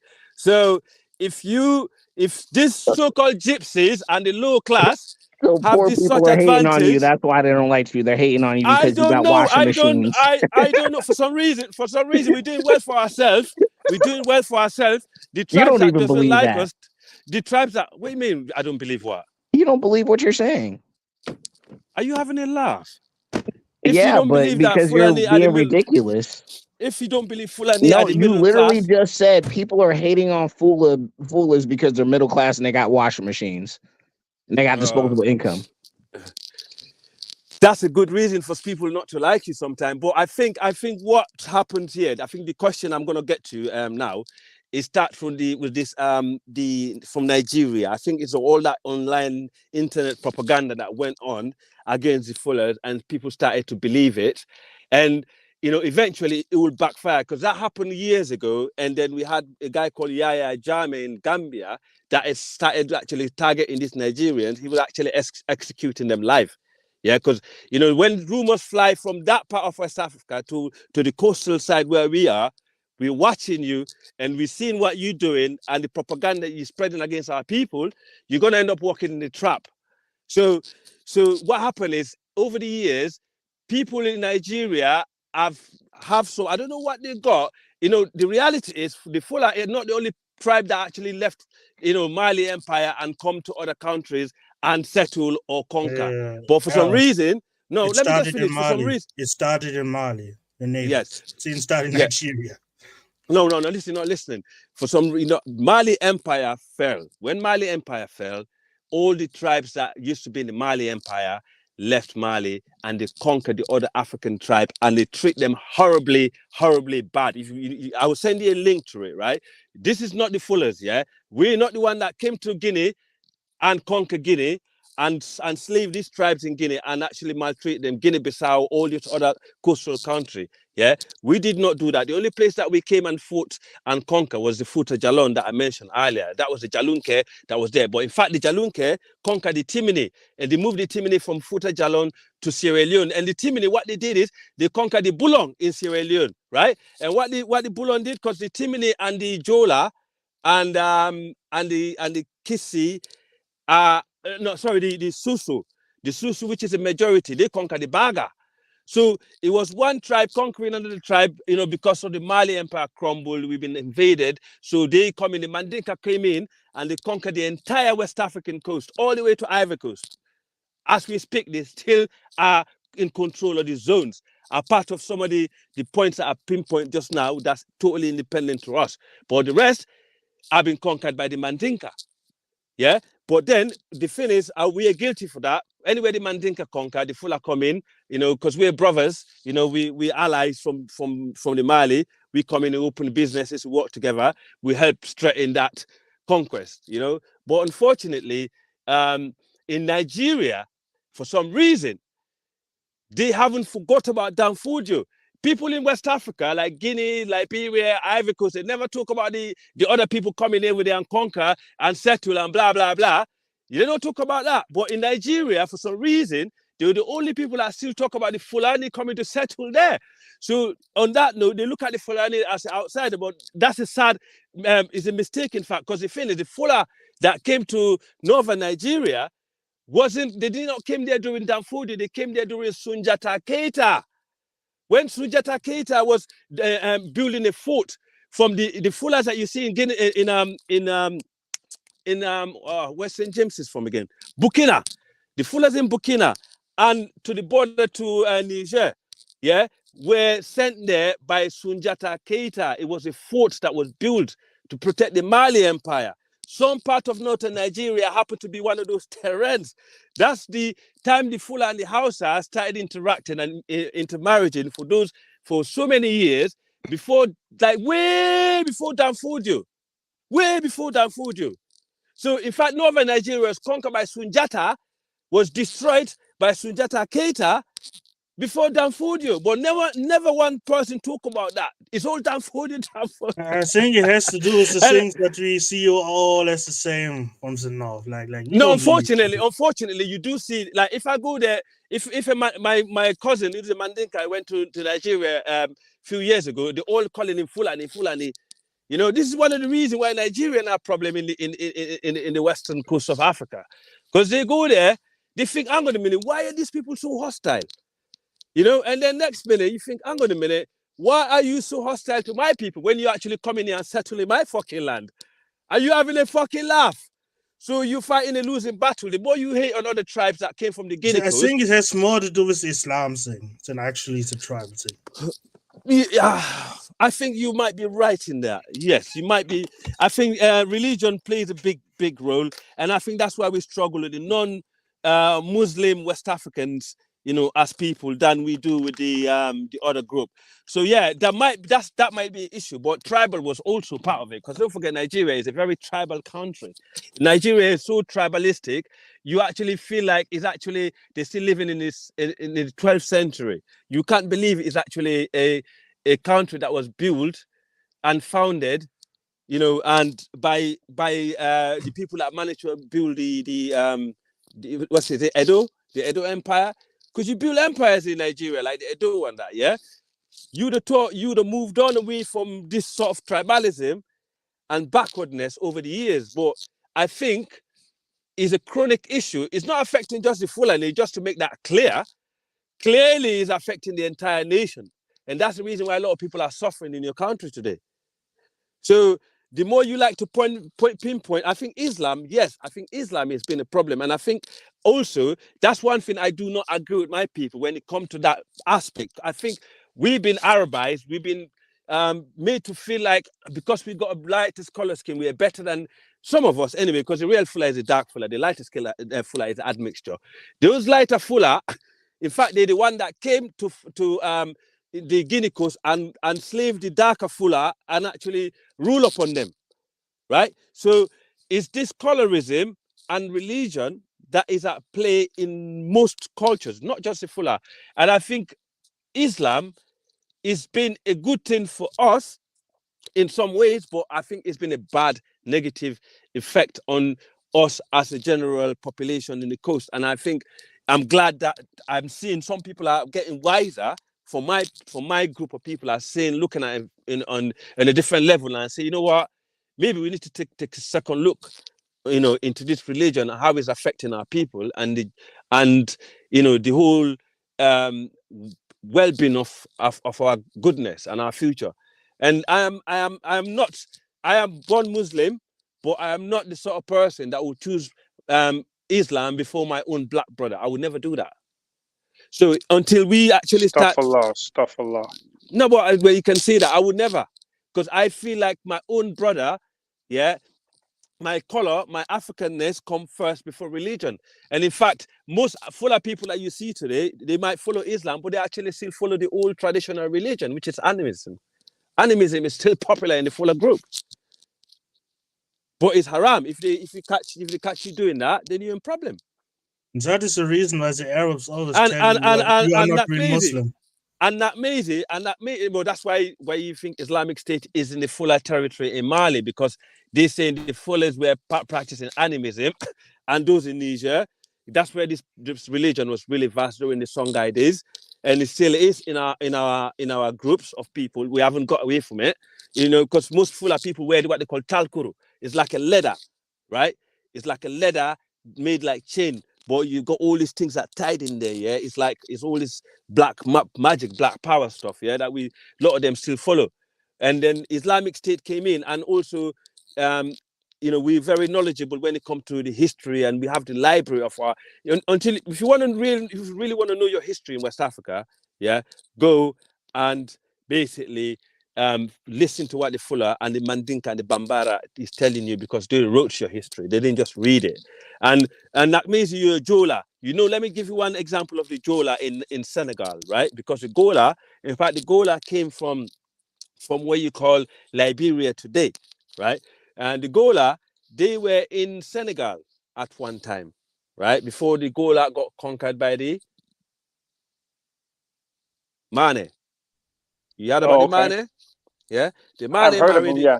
Yeah, the Mane conquered, it's like the Mandinka branch, right? So they conquered that part of the world, and also if you study your history, put slavery aside, the Fullers and the Jola have always been allies in that zone that you call Senegal today, right? And even the Soninke and the Fula were always been allies, but unfortunately, Islam. When Islam came, the Fula were oppressed, right? They were subjugated by different empires, because we're a very tiny group. You know, we were what they call the Tuklo. You know, the Tuklo, you know, Macky Sall, you know, Babamal, you know, these guys, these are the real Fula. Yeah, before we got mixed by the Barbers, right? The Tuklo, basically, they was oppressed. You heard about the Tuklo Empire. The Tuklo Empire was at the same time as the Ghana Empire. It was at the same time, it was a district of the Mali Empire, right? So we was oppressed by the other tribes, you know, who was being ruled upon, being overtaxed and stuff like that. So the Fullers thought, you know what, this religion came in, you know, is actually looking different. It's gonna give us a level playing field and stuff like that. It's a human factor. So the Fullers join in, and then they become, you know, part of that movement, and they managed to build allies with the Soninke and the other groups, yeah, and they managed to, you know, to do their own stuff. So it's like anything, you know, things changes as time goes on. You know, when event happened, you know, you get another event that comes in that might give the other group upper hand, and then you might get the other event that give the other group, you know, the disadvantage. So Fuller were oppressed people that are looking to break away, and they did break away.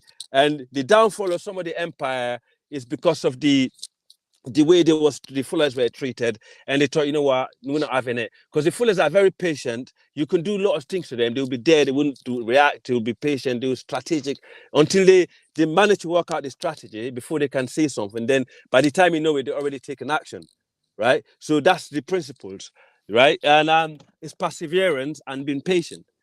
And so you can see why We've they been joined very Islam. patient with you, brother, as has Mr. Triumph. Mr. Triumph, do you want to weigh in on a conversation, brother? Yeah, let him come in. Let him come in. Mr. Triumph, are you there? All right. Well, I guess not. Right. Yeah. So who did the basically, Fulani enslave? Who did the Fulani enslave? And how good of a slave traders were they? very good. First of all, Fulani were not only people that actually was involved in slavery, and majority of the slavery that the Fula got involved in were mainly they were more like the transporters more than anything else, right? Because they always have, using the terrain, they travel from coastal back in. Because what happened in Mandinka, I used to leave the Mali Empire. They're the one that first used to bring us to the Guinea coast, right? Because they already had different branches of the Mandinka that settled in those areas. But for example, the Jalunke used to tax our cattle a lot. And that means, yeah, they used to tax our cattle a lot. They gave us loads of hard time.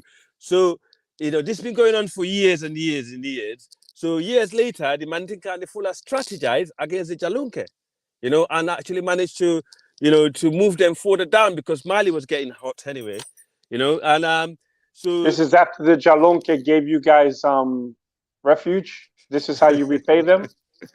No, they didn't give us refuge. If you read the history, you realize it was a war. You don't All like right, brother. Look, but... you're cool with me, man. You're very knowledgeable, and I appreciate that. Nah, you're welcome, brother.